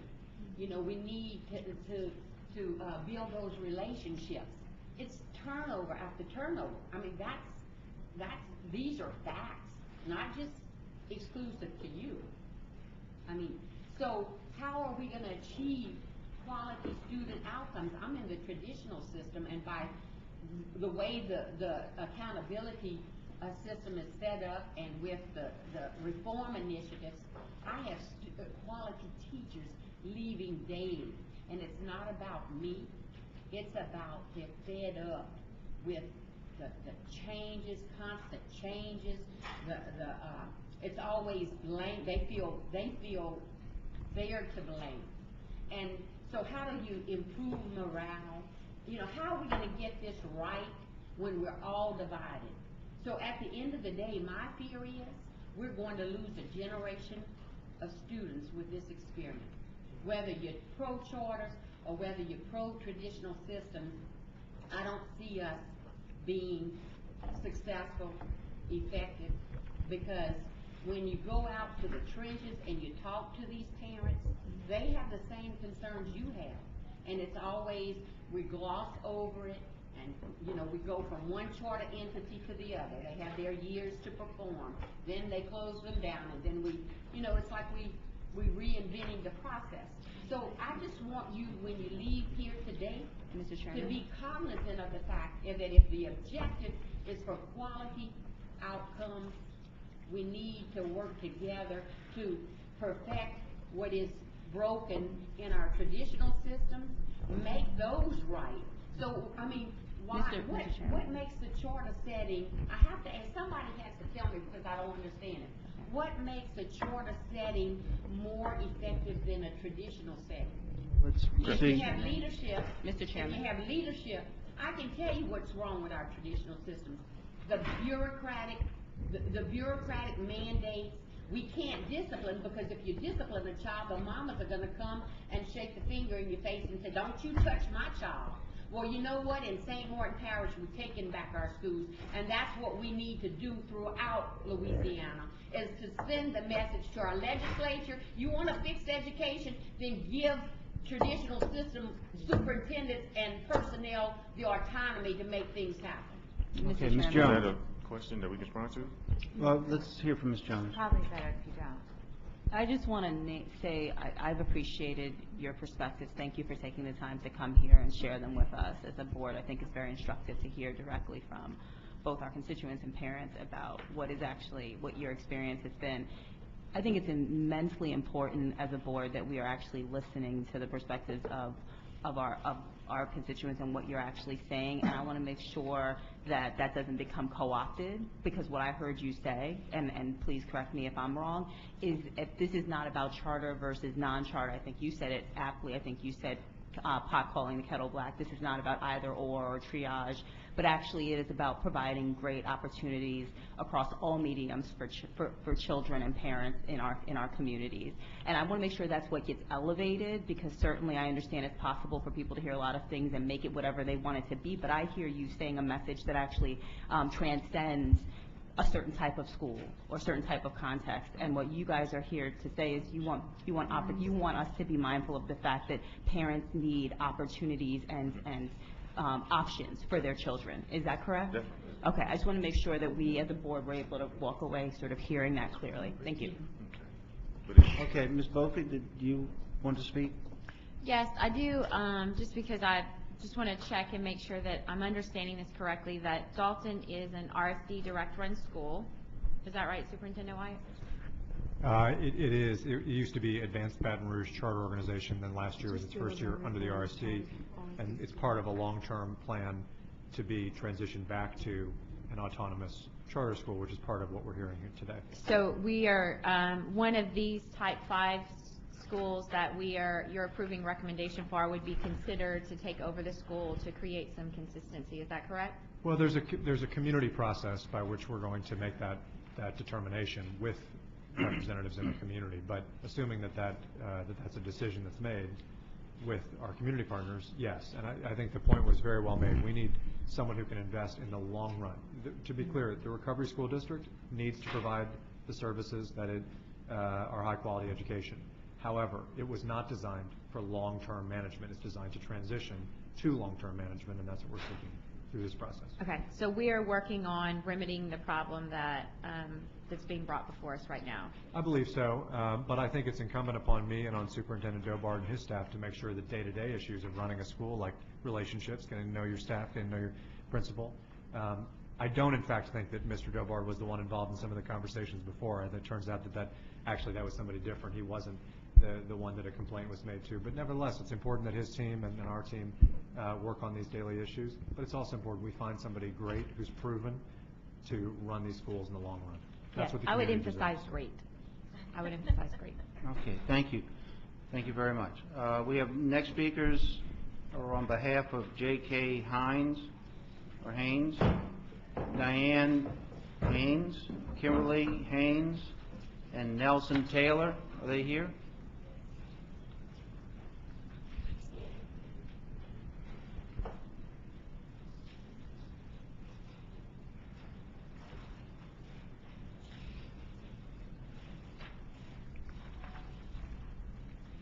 And let me offer the same opportunity that I offered to the other group. Do you have one person that would prefer to speak? No, I think all three of us would like to speak. Okay, please. Within the time frame, but I think you need to hear from all of us. Okay. The other speakers kept it under 2 minutes except for one. But if we could keep it under 2 minutes, would be great. Thank you. We'll do our best. Good morning. How are you this morning? Good morning. Good, thank you. Superintendent White, thank you so much for acknowledging what J.K. Haynes is all about. We are about educating students. We are about parental choice. We are about nurturing children. So we have done a magnificent job since 1997. But I disagree with you when you say that we cannot go into a takeover situation. My opinion, I speak to testify, okay? I just want to give you just a little background about J.K. Haynes, and some of you probably know that background. It was started in 1997. My husband, Maurice Haynes, was a visionary. He looked at parental choice. His vision was to create a school where parents had the choice to come and get a quality education. we were not competing with the regular public school because I had just retired. No, I didn't just retire because I was working public school. I'm sorry. Now, I retired in 2004 with over 30 years of experience from a regular public school. As a matter of fact, I was at one school for almost 20 years, Pressworth Elementary. So we were very much into the educational arena, all right? It was named in honor of his father, J.K. Haynes Sr., who was a charter member of the Board of Regents. He was a civil rights activist. He also helped with teachers' salaries in the 1940s. He was a pinnacle in the community. He was from North Louisiana. Where's Mr. Walter Holland? All right, in the house, okay. He was from Shreveport area, okay? But he ventured down to Baton Rouge. At our school, we nurture, we teach. We have, is that my time? Oh, 2 minutes. My goodness gracious alive. I'm sorry, but let's one more minute. Please wrap it up. Thank you. I'm going to wrap it up in just a minute. We have wonderful parental involvement. We have a staff that has basically been with us. We talk about consistency. We don't have a high teacher turnover. We have one teacher that's been with us since 1997, most of them since 1999, okay? Another thing, somebody talked about graduates. We have at least 2 classes of our students that have graduated from college, and they are now productive citizens. So I disagree that the leadership team that we have in our proposal that has been presented to you, to Dr. White, that we can take a school over. We can have a Type 5 charter. Thank you for your time. Thank you. Yes, ma'am. Good morning. My name is Kimberly Haynes, and I'm an attorney with J.K. Haynes Legal. But I want to speak to you from the heart as the granddaughter and the daughter of rich Louisiana legacy, J.K. Haynes and Maurice Haynes. I come from a family of educators, born and raised. I remember, as long as I can remember, that my grandfather and my father and my mother and my grandmother were entrenched in the rich legacy of East Baton Rouge Parish school system. Very, very passionate, loving people, really, really in tune with the children of the community. I can't say more about how the educational system in Louisiana has changed a little bit since I was in elementary school, but I'm a product of those Louisiana schools. And I sit here before you to let you know that J.K. Haynes' legacy should live on. And Superintendent White, as you mentioned earlier in the committee meeting, we have good charter schools and we have struggling charter schools. And I submit to you that J.K. Haynes is a good charter school. It's indicative in the 15-plus years of excellence we've done. We have the proven track record. We have the record of success. We have the community involvement. We have innovative programs. So to me, that's a natural progression to get the middle school that we're looking at getting, to have that proven track record, to have the community involvement, to have that record of success, to engage our students, to engage our kids. J.K. Haynes' legacy should live on. It's synonymous with the rich educational legacy in Louisiana, and I submit to you to reconsider our charter school application. Thank you. Okay, and Mr. Nelson Taylor? My name is Nelson Taylor, and I'm chairman of the board of J.K. Haynes Charter School. I am the first and only chairman of that school, and I was there when my friend Maurice Haynes, who persuaded me that charter schools were something that I ought to pay attention to. Because up until the time he persuaded me, I was convinced that public schools were the only thing that could be in charter schools were a nuisance. He persuaded me otherwise. And at a table with yellow pads, we outlined J.K. Haynes Charter School. We are among the first charter schools in this state. First approved by East Baton Rouge Parish, started as no more than an idea that came to life, and we've kept it alive for 15 years. It is doing well. I thank Mr. White again for acknowledging that we are a good school, and we are not through yet. Whenever you are rejected, the persons who reject you have good reasons. And most times if you address those reasons, and we address those reasons, I sent each of you a letter that I sent to Mr. White, and we responded to what they said. One of the things I've discovered that whenever people reject you and you respond to their rejection, it only leads to other reasons. And I've heard some new reasons today as to why. One of those reasons is this idea because we simply started a school that we don't have the ability to take over a school. I don't know where that notion comes from, because certainly starting something from scratch and involving and educating over the years hundreds of students, I don't see how that's different. Ms. Haynes was at Crestworth, the school that we are pushing for 20 years, at the elementary school for 20 years, in that area. I just want to leave you with this, just this. I received my elementary and secondary education in Louisiana. I'm a 1964 graduate of Scotlandville High School. I went to Morehouse College. So you may know that's the alma mater of Martin Luther King Jr. And I remember the day I took my diploma and put it on the wall. My roommates got up and looked and started laughing, and went in the hall and got some other people to laugh with them. What were they laughing at? My diploma read Nelson Taylor, certified graduate of Scotlandville High School, and approved Negro High School. And it was signed by the director of Negro High Schools. And in this school where the children of the black elite, I'm just a poor kid from Scotlandville, they thought that was funny. I was different. They laughed. They stopped laughing when they posted the honor roll for the first semester, and I was number one in my class. I know what good teachers look like. I had good teachers. And I've tried my best as the chairman of the board to replicate what I had, nurturing teachers. I know what that's about. We can do this. Now, J.K. Haynes Elementary Charter School, Mr. White, you're correct. We're different. We're not from wherever those other folk are from, and we haven't done what some of them have done, but we have done what we have done. And all we ask this board to do, give us a chance. Let's see. If we can't make it, you can take it back.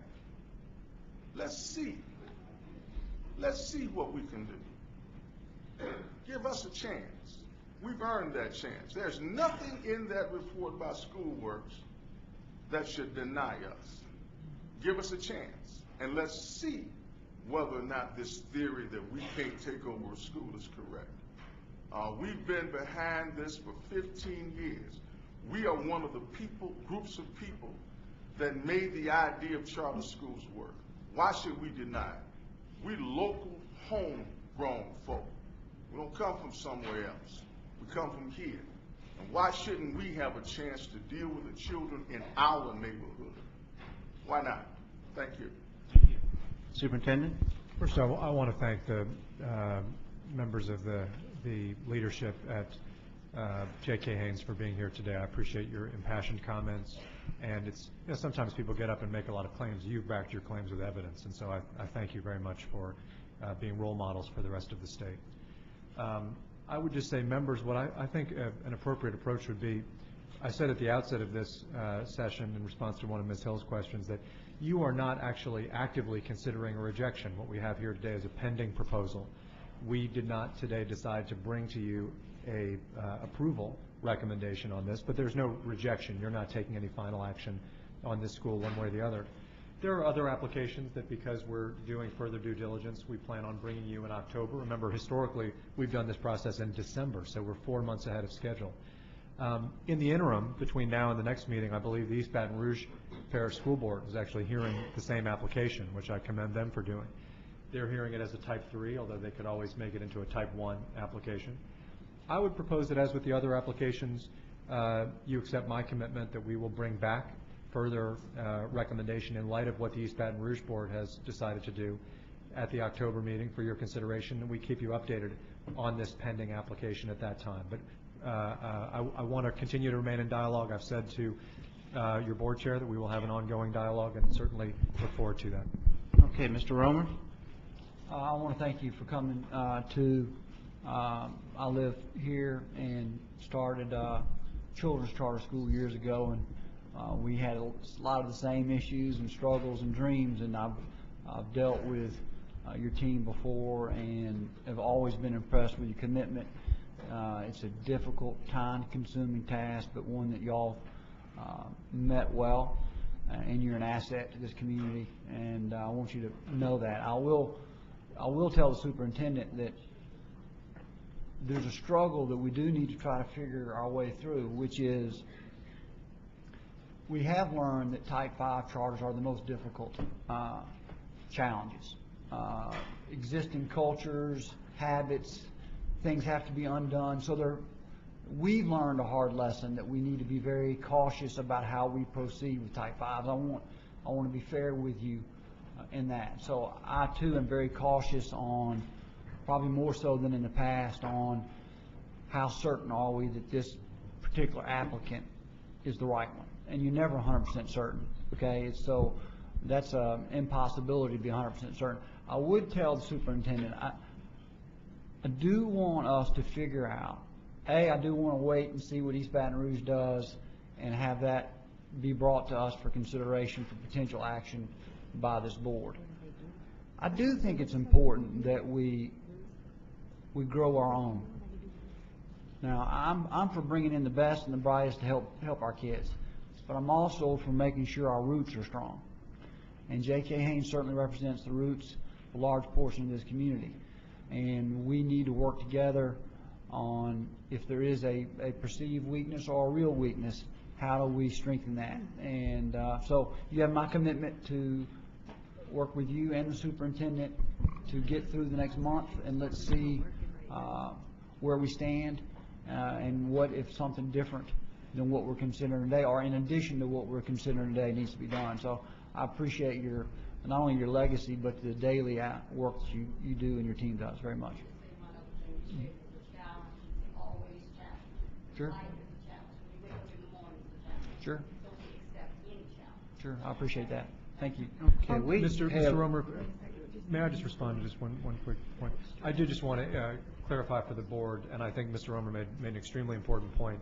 We have tried to take your guidance on that question in the past, and so half of the groups in front of the board today are Louisiana grown. In fact, 52% Louisiana grown. All of them have Louisiana boards, but Education Explosion, Learning Solution, Friends of the King, First Line, Spirit of Excellence, all of these and on down are community-based groups in our communities. And I just wanted to acknowledge that because I think it's an important point. Thank you. Ms. Hill? Yes, Superintendent White, I hear you say we're going to wait to see what EBR is going to do.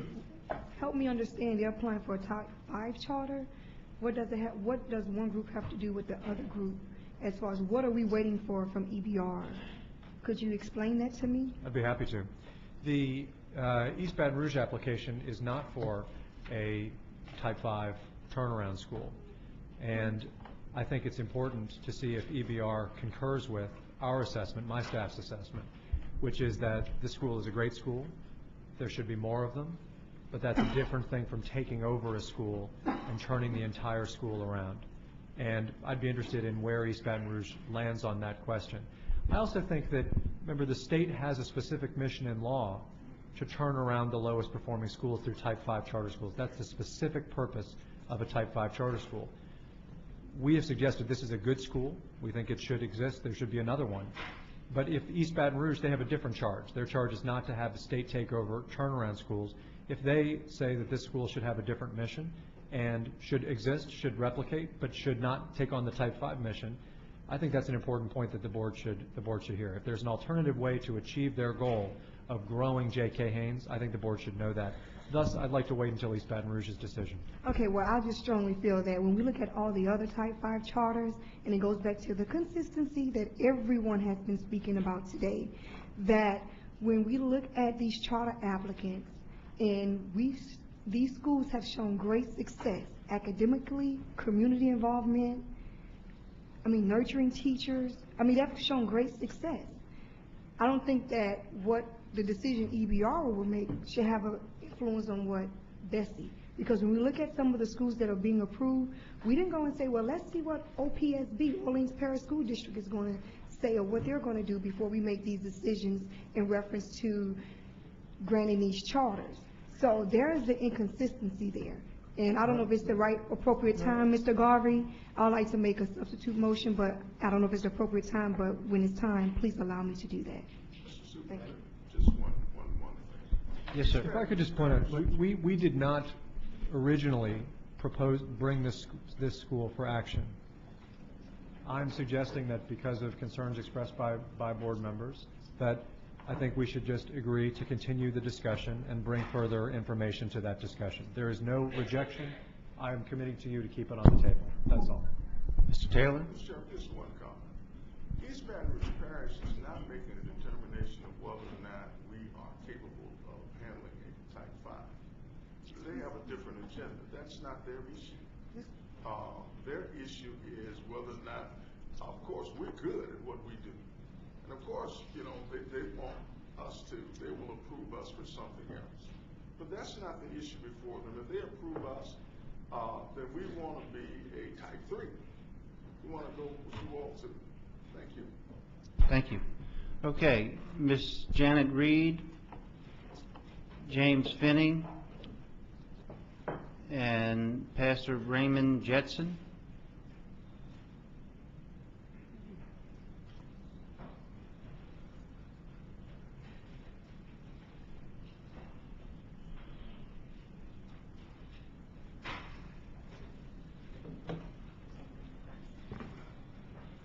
Good morning.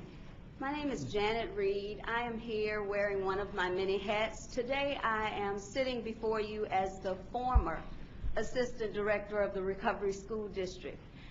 In that capacity, I learned a little bit about the evaluation process and what kinds of information was brought before the State Board, because I sat here for years making recommendations and testifying and bringing information to the State Board.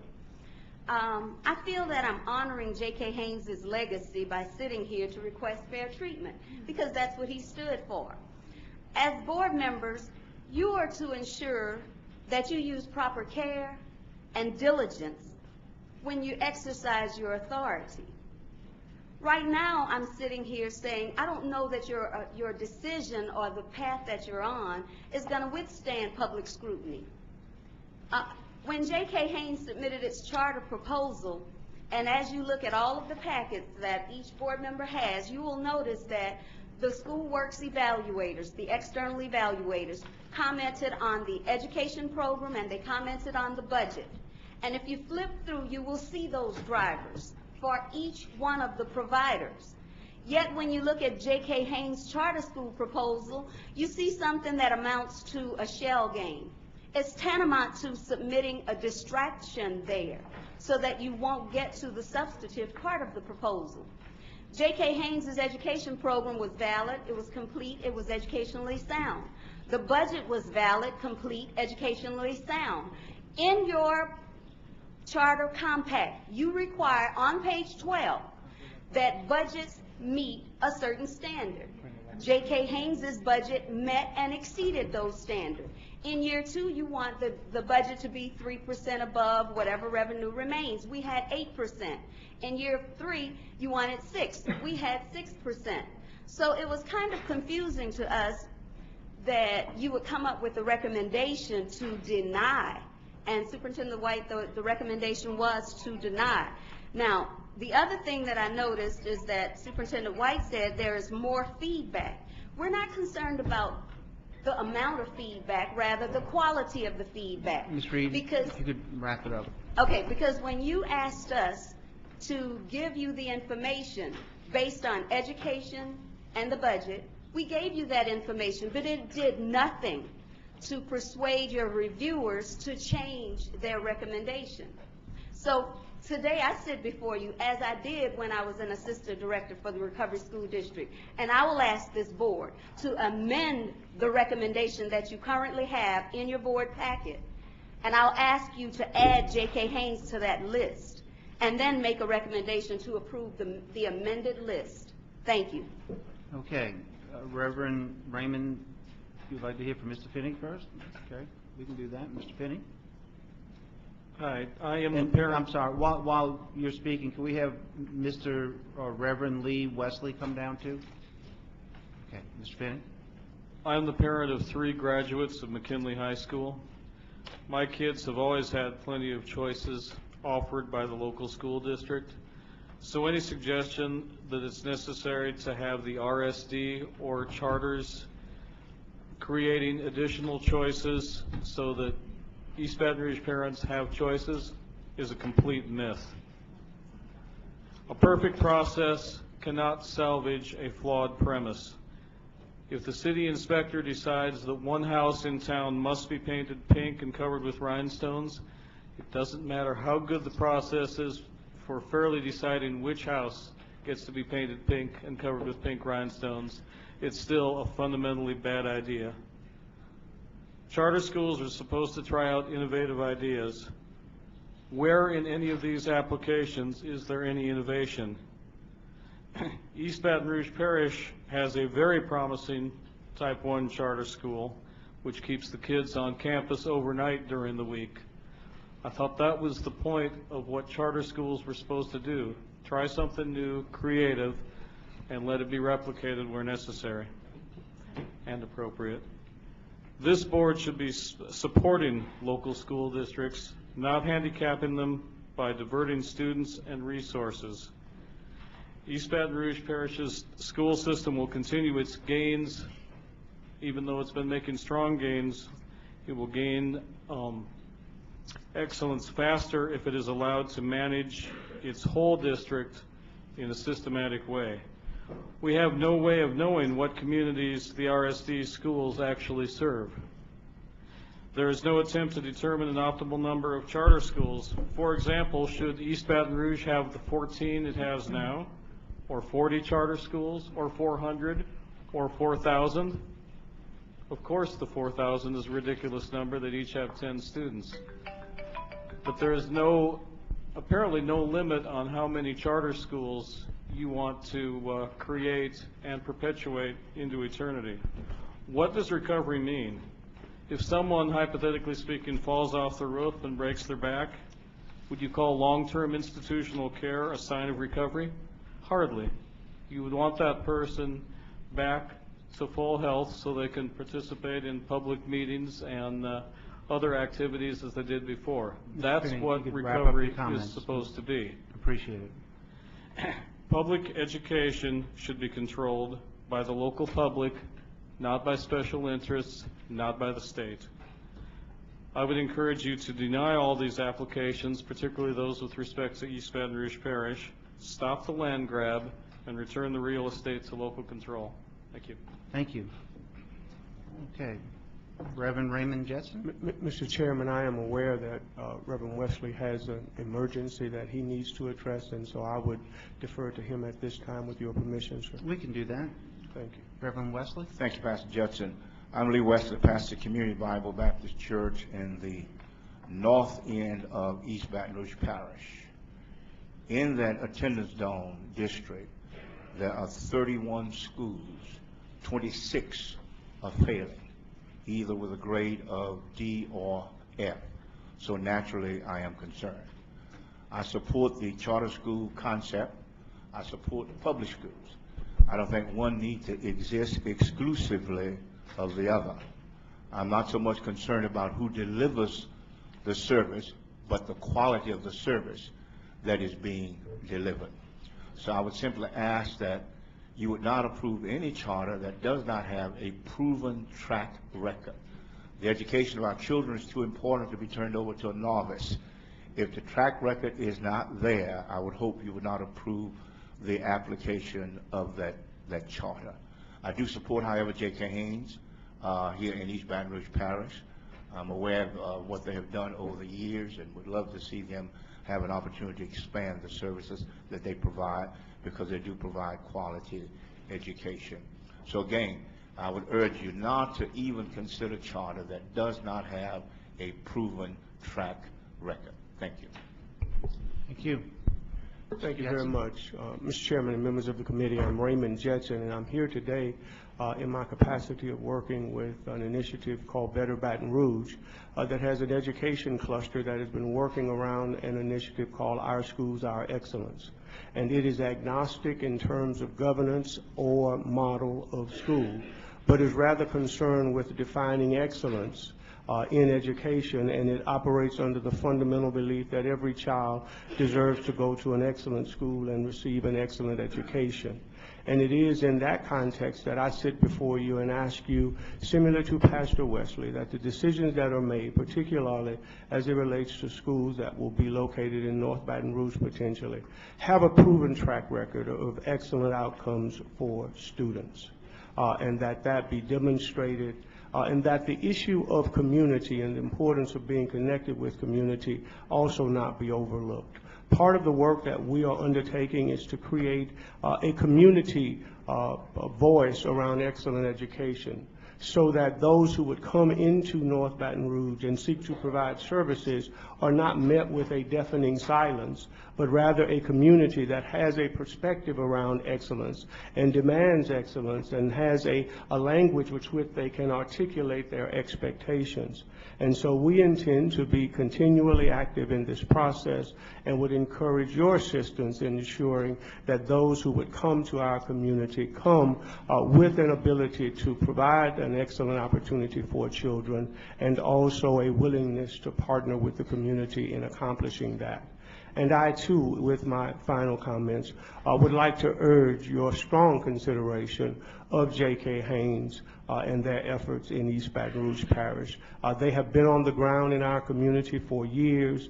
Their standard of excellence is well known and respected in our community.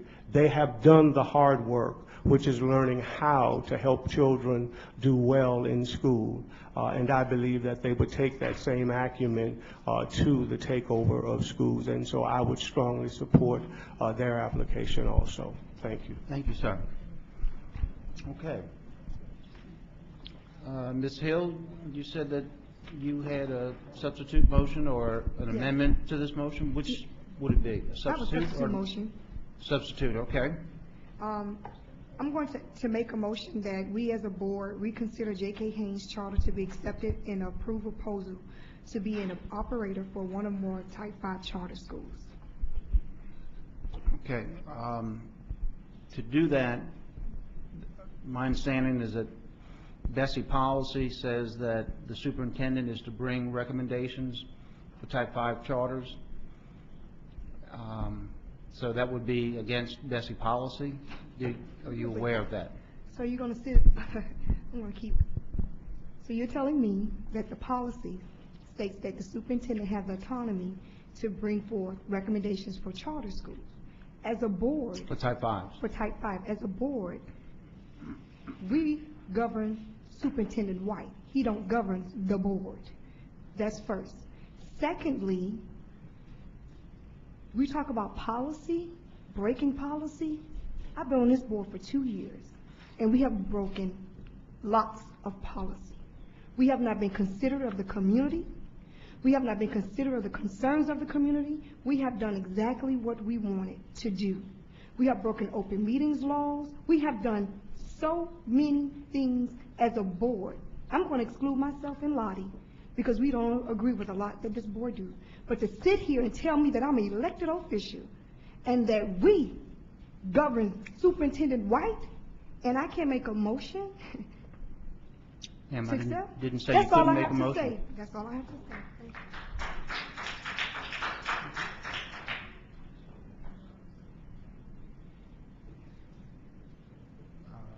Not sure if that's a withdrawal of the motion, but I would think it appears to be a withdrawal of the motion. So we will go back to the original motion. And we have a second on the original motion. Okay. Do we have any objections to the motion? I object. We have Ms. Beebe objecting to the motion. Any other objections? I'm sorry, I object. Ms. Hill objects to the motion. No other objections. Motion carries. Next item.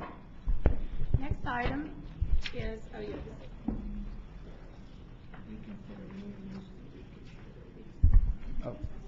To reconsider. 3.1. I thought it was 3.2. So what's 3.1? Did we Item take 3.1? Consideration of an update report on RSD capital projects. The department recommendation is to receive. So moved. I move. Okay. We have Ms. Bophy moves and Mr. Gio seconds. Do we have any questions from BESE members? Any comments? Hearing none, do we have any objections to the motion? Hearing none, motion carries. And now we need to go back and take an item up that we, I believe, consented on consent agenda. Back for Can we get some background on that from staff, please? Yes. For 3.1, the recommendation was to receive and approve, to move this item to the Admin and Finance Committee permanently. So I need an approve on that as well, the recommendation. Okay, can we get a So moved. motion to approve by Ms. Bophy and second by Mr. Gio? Do we have any questions from BESE members? Hearing none, do we have any objections to the motion? Hearing none, motion carries. Does that conclude our agenda? No, sir. No, that was just for 3.1. For item 3.2, you've already considered, but there were some comment cards submitted for that item that were not provided, so we need to reconsider that Okay, item. what is the recommendation from the department on this item? Is to receive. We have a motion to receive the update. So moved. Ms. Bophy, we have a second? Second. Mr. Gio? Okay, do we have Annette Lewis, Sean Fleming, and James Finney, please, come down.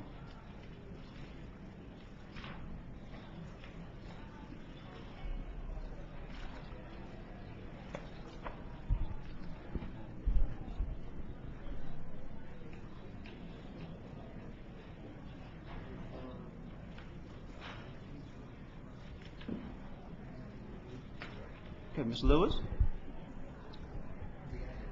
I'm Annette Lewis, a parent and a former PTO president and substitute teacher at Crestwell Elementary.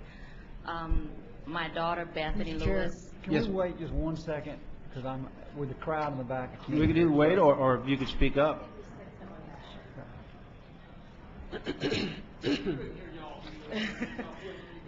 Okay, sorry about that.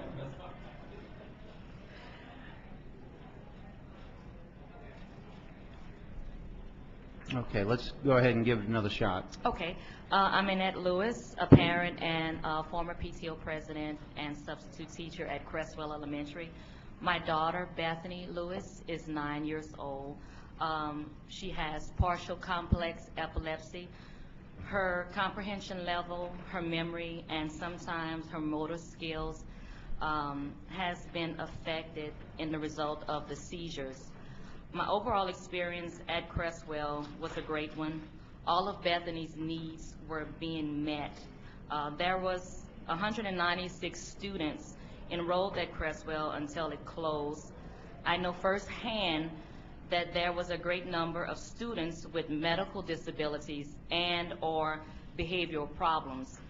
Bethany said it best when she said, "I learned differently from you, and I learned in a different way." The teachers at Crestwell Elementary taught differently, and they taught in a different way that the child understood. There were smaller classroom sizes to give each child more individualized attention. Crestwell was a community where everyone came together to try and help the children to feel a sense of stability and to feel that they were part of a family. The parents of Crestwell was given school of choice, and we refused to send our children anywhere else. When the school ultimately closed, I chose to send Bethany to a private school. I feel that the focus should have been about finding the root of the problem. The focus should have been about giving the teachers the tools to help those children with disabilities and behavioral problems. I also feel that it should have been more about the child and the children instead of the system. Thank you. Okay, thank you. Mr. Fleming? Yes, sir. Thank you, Mr. Garvey. Sean Fleming, again with Louisiana Developmental Disabilities Council. I think this is another just good example to demonstrate how a school with a high rate of serving students with disabilities, Creswell had 17.5% of its student population had students with disabilities. It's by almost rule or definition, it's going to receive a failing mark on y'all assessment standard. And the disruption it's causing to a sixth of the students in that school have disabilities will, let's just say, not be desired as much as in any other school, because they will by definition again bring those schools' scores down. And it speaks to the accountability structure being geared solely on academics, solely on whether you made this grade, that a lot of students with disabilities are not making, and they're getting left out. The result, and I brought it up related to the charter schools, just consider whether they're serving students with disabilities. I want to agree with Superintendent White on two counts. The first is we need to look at the enrollment of all schools when we're comparing what is a success and what is a failure, and that's what I've done, and I just really strongly encourage y'all to look at that. And I believe all students can succeed. I don't believe that the metric that we're using reflects that success. And when you look at the schools that y'all oversee, and there's no way any tweaking of what is set forth in the accountability structure is ever going to get the recognition of those students succeeding to the degree that the school wouldn't be taken over, et cetera, we've got a big problem. Because the issue is many parents like Ms. Lewis, and their children, their lives are turned over to seeking a school, and the schools by definition don't want them. In your next meeting you'll be looking at alternative schools, and I know that's been removed off of that agenda, but when I look at succeeding and failing schools, we know how many of those are alternative schools or have very disproportionate rates of children with disabilities. So I think we need to look at our policies and ask yourself what you're doing in terms of taking over, moving schools, even reconstituting schools, putting the pressure on school systems to move kids around. And the kids that they are going to, they might not be able to control the poverty, but by federal rule, they can move kids with disabilities. They do have the right and the responsibility to move them around to different schools. And it's causing a severe disruption. So I just appreciate your time. Thank you. Okay, thank you. Just as a point of information, I was just talking to the superintendent, and he tells me that we have several Type 5 charter schools that have more than 17% disability rate. And in fact, one or two schools that have double that.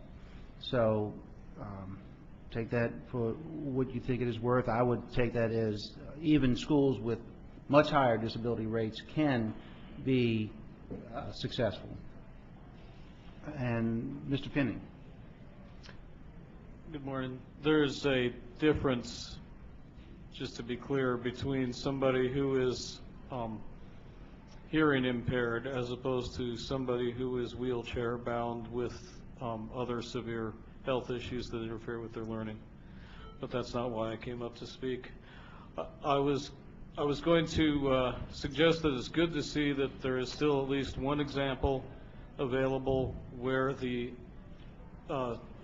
state is able to work with a local school district, but the cynic in me says that the for-profit charter operators must not see much profit potential in St. Landry Parish, and that's why people could come to an agreement that unfortunately sounded like it closed a school that was serving a certain population well. And since I didn't get my 20-second lick in on the previous agenda item, it's nice to see you're spending money on schools in New Orleans. I wish that the RSD would take care of the schools that they have taken away from local control in East Baton Rouge Parish instead of letting them fall apart. Thank you. Okay. We have a motion on the floor with a second. And do we have any other questions from BESE members? Hearing none, do we have any objection to the motion? Hearing none, motion carries. Next item. Next item is on page 108, item 4.1. Consideration of revisions to Bulletin 129, the Recovery School District, and Bulletin 126, Charter Schools, to incorporate policy changes related to the Recovery School District as a result of legislation from the 2013 legislative session. The department recommendation is to approve as a notice of intent. Okay, before we move to seeking a motion on that, Mr. Superintendent, you'd like, what's that? I can wait for that. Okay. Do we have a motion to approve as the department recommends? Ms. Jones? I second. Ms. Bophy, second? Okay. Mr. Superintendent? Thank you, Mr. Chairman. Members, I want to call your attention to this. We've talked about it. This kind of flew under the radar screen during the legislative session, but I think it's two really important pieces of legislation. I wanted just to, these are the regulations to implement the legislation, but I wanted to share with you both pieces. One is a bill that was sponsored by Representative Wesley Bishop, who is a Democrat in New Orleans. We worked with Representative Bishop. We also worked with the Recovery School District and with the Orleans Parish School Board. You'll remember a year and, I don't even want to know how long it was, maybe a year and a half ago, representatives of individual schools in New Orleans that had exceeded the bar for returning back to Orleans Parish came saying, we want to return, but the regulations don't really permit us to. And what at the deepest level, what that means is that they wanted to return, but they also wanted to continue receiving federal money as if they were their own school system. They wanted to return, but they wanted to return with the same freedoms, flexibilities, and financial arrangements that they had when under the Recovery School District. And it's true that in the law, there is a barrier basically preventing a school from returning, even though it's made the gains that you as a board set up for them to make before they return. This law changes that. This law allows for a school to remain autonomous financially and return from a governance perspective to the Orleans Parish School Board. These regulations entail that process. They speak to ensuring that when that happens, the school remains autonomous, but it also remains committed to equitable enrollment and serving all kids, to equitable facilities arrangement and participating in the city's facilities plan.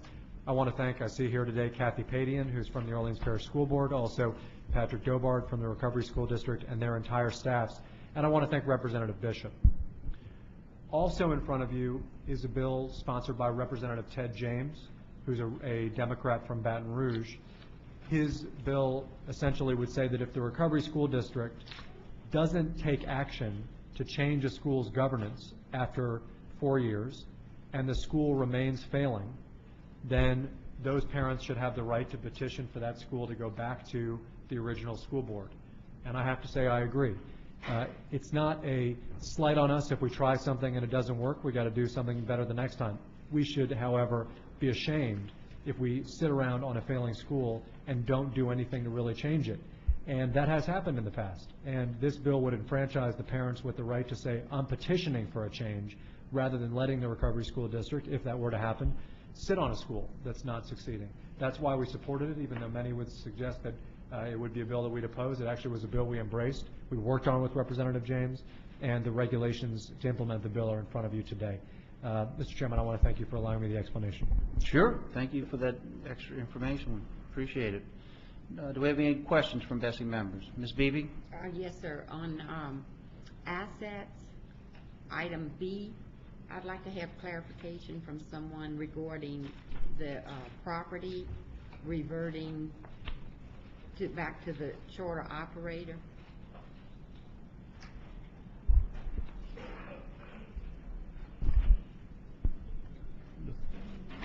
Give staff a minute.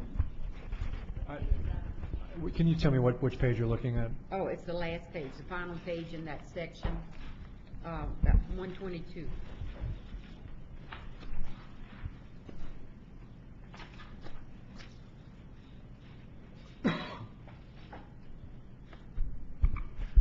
the reason for my question, when driving through New Orleans and seeing the magnificent facilities coming up, I'm just wondering, the question has been posed to me, you know, if the charter operator fails, who owns the property?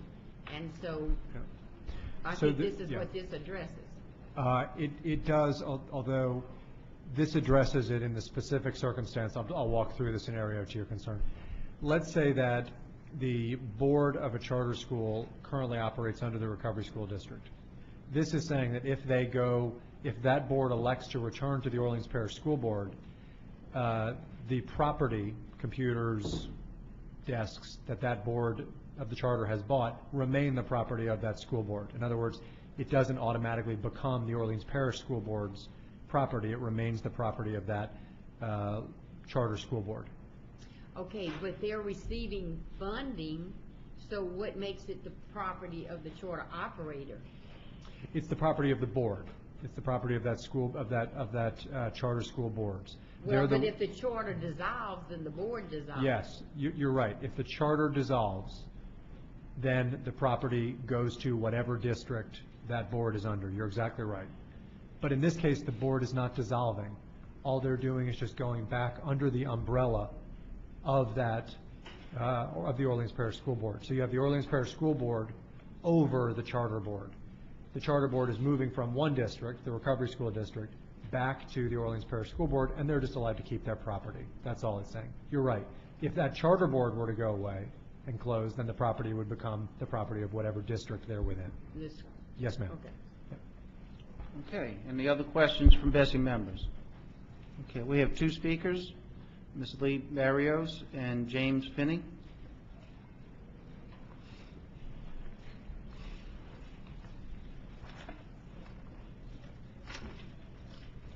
Lee Barrios, retired teacher from St. Tammany. I just have some questions and would like some clarification, or to suggest that you might want to give some clarification or consideration to just a few things. This is a very detailed set of policies here for the parent petition process. The fact that it is detailed and the fact that it came out of the legislature adds to the concern that there will be devil in these details. My experience both with a statewide recall petition campaign and as a former teacher have maybe have some specific concerns. One of my questions is, it says that parents, let's see, on page 111 at the top, for schools transferring to the RSD or whatever, the minimum number of required parent or legal guardian signatures will be 50% plus one signature of the total number of students. Exactly who or how many are you referring to when you say parents or legal guardians? How many for each student, parents, will be qualified to sign that petition? Because that certainly could be a difference. I remember once I had a student who came to me and said, I understand you're having a conference with my parents this afternoon. And I said, yes. He said, well, I just want to warn you, both of my mothers are coming. So he said a lot in that. Plus he had two mothers, you know, his biological mother and his stepmother. So with our extended families, I'm just concerned that that could end up being aroused somewhere with who exactly is eligible, how many people in one family, husband, wife, ex-husband, so on and so forth. Also, I wonder why the difference in A and B when it says that a child must have been enrolled in B for at least 2 consecutive years, but that requirement doesn't exist in in A. And also, I don't really see, and I might have overlooked it or couldn't find it, a process, a timing process. I think it does say that it has to be submitted by March 31st of each year to BESE for consideration. But there's no protocol, I don't think, as to when it can be the petition can be started, how long it can be out there for signatures, that sort of thing. Also, student enrollment, it says in some cases the student must have been enrolled for 2 full years. Exactly what does that mean, enrolled for 2 full years? They have to have attended all those for the full year, or maybe they enrolled later in the year and yet they were enrolled both of those years. That constitutes 2 years. But one of my biggest concerns as a former teacher is the concept on page 111 in D4, where it outlines the sharing of the petition as a public record, making sure that parents understand that it will be a public record. But then if you shoot down lower on the page to 6 at the bottom, employees of any public school or school district or members of or employees of any city, parish, or local public school board or other public entity governing a public school shall not utilize school or district resources to support or oppose any effort by petitioning parents or legal guardians. It seems to me like you are really putting a muzzle on teachers or employees that is going to go beyond an overt telling parents you should or you shouldn't, or suggesting or telling them that that option is out there, because many things that a teacher does can imply to a parent that he should or should not do something. So maybe you should consider those. Thank you. Okay. Mr. Finney. Hello again. Tweaking the management model should not give the state a 5-year reset. In East Baton Rouge, the schools taken over by the Recovery School District were disasters under the original charter operators. They continue to be disasters as direct-run schools.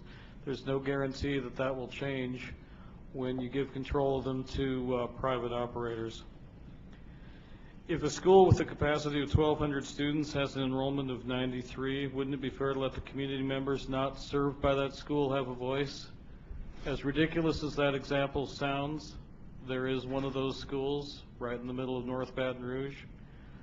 There is a facility that the local school system needs badly that you couldn't pay people to go to if you're running it as an RSD school. Give that school back. Give it back a year ago. I'm talking about Prescott Middle as the most egregious example of the state continuing to control property it has no business controlling. Clearly the only solution is legislation that brings the RSD's interference in East Baton Rouge Parish public education to a quick end, since 9 of you appear to only be willing to vote yes to whatever in the world the superintendent and his staff recommends, without even seriously considering that there might be good reasons to vote against things occasionally. And I appreciate the two ladies at the end of the table for exercising some autonomy. Thank you. Thank you. Okay, do we have any questions from BESE members? Ms. Beebe. Superintendent White, as I listened to the concerns noted by members of the audience, they raised some very legitimate concerns. So what is the response to these concerns, other than to vote no against the policy recommendations? Because as it is listed, it's a result of legislation, 2013 legislation, but they do bring forward legitimate concerns. If I had a careful articulation of each concern, I'd be happy to respond to each. Also, be aware that this is a policy that's being put on notice of intent, so if there are comments that then want to go forward about the specific policy, we can then respond to those concerns in time. It's a complex policy because it's a procedural policy, so it details all these elements of the process. I think the concerns that Ms. Barrios talks about are well addressed in here. Questions like, how long does 2 school years mean? What does it mean for a parent, which is 1 parent per child, to be represented here? These are processes that we conduct in a variety of ways, and I'm confident the policy speaks to them. But if there are specifics that you'd like me to respond to, I'd be happy to. Well, the one that deals with the 50%, and like I said, she brings forth a good argument that, and I don't see it identified, that says 1 student per, 1 parent per student. I didn't read it. No, we run a parent petition process, and Holly, I might ask you to come up and actually just Holly Reed from the RSD, just to share briefly. Just members, we operate parent petition processes on a number of fronts, so this is policy that's kind of brought over from those processes. But Holly, maybe we can talk that through. Hi, Holly Reed from the Recovery School District. If you look on page 111, section D, it does specify in number 2, and this is an existing policy from last year's parent petition process as well, and in the legislation that says parent petitions may only be signed by a parent or legal guardian of a student currently attending the eligible school, and each student may be signed for by his parents or legal guardians only once on any given petition, such that each student equals one signature. Which, as I say again, most of this policy is policy that's brought from other processes that we run around parent petitions. It wasn't underlined; it's not new policy, but I appreciate it very much being raised. Do you have other concerns?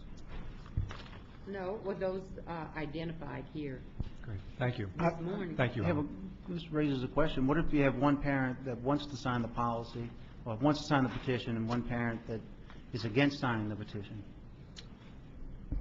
You have a divorce. Okay. We will make that a recommendation, maybe add that to policy, that we make that recommendation to the couple. Any other further questions from BESE members?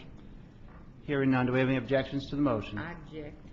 We have Ms. Beebe objecting to the motion. Hearing none other, the motion carries. Does that conclude our agenda? Mr. Romer would like to speak.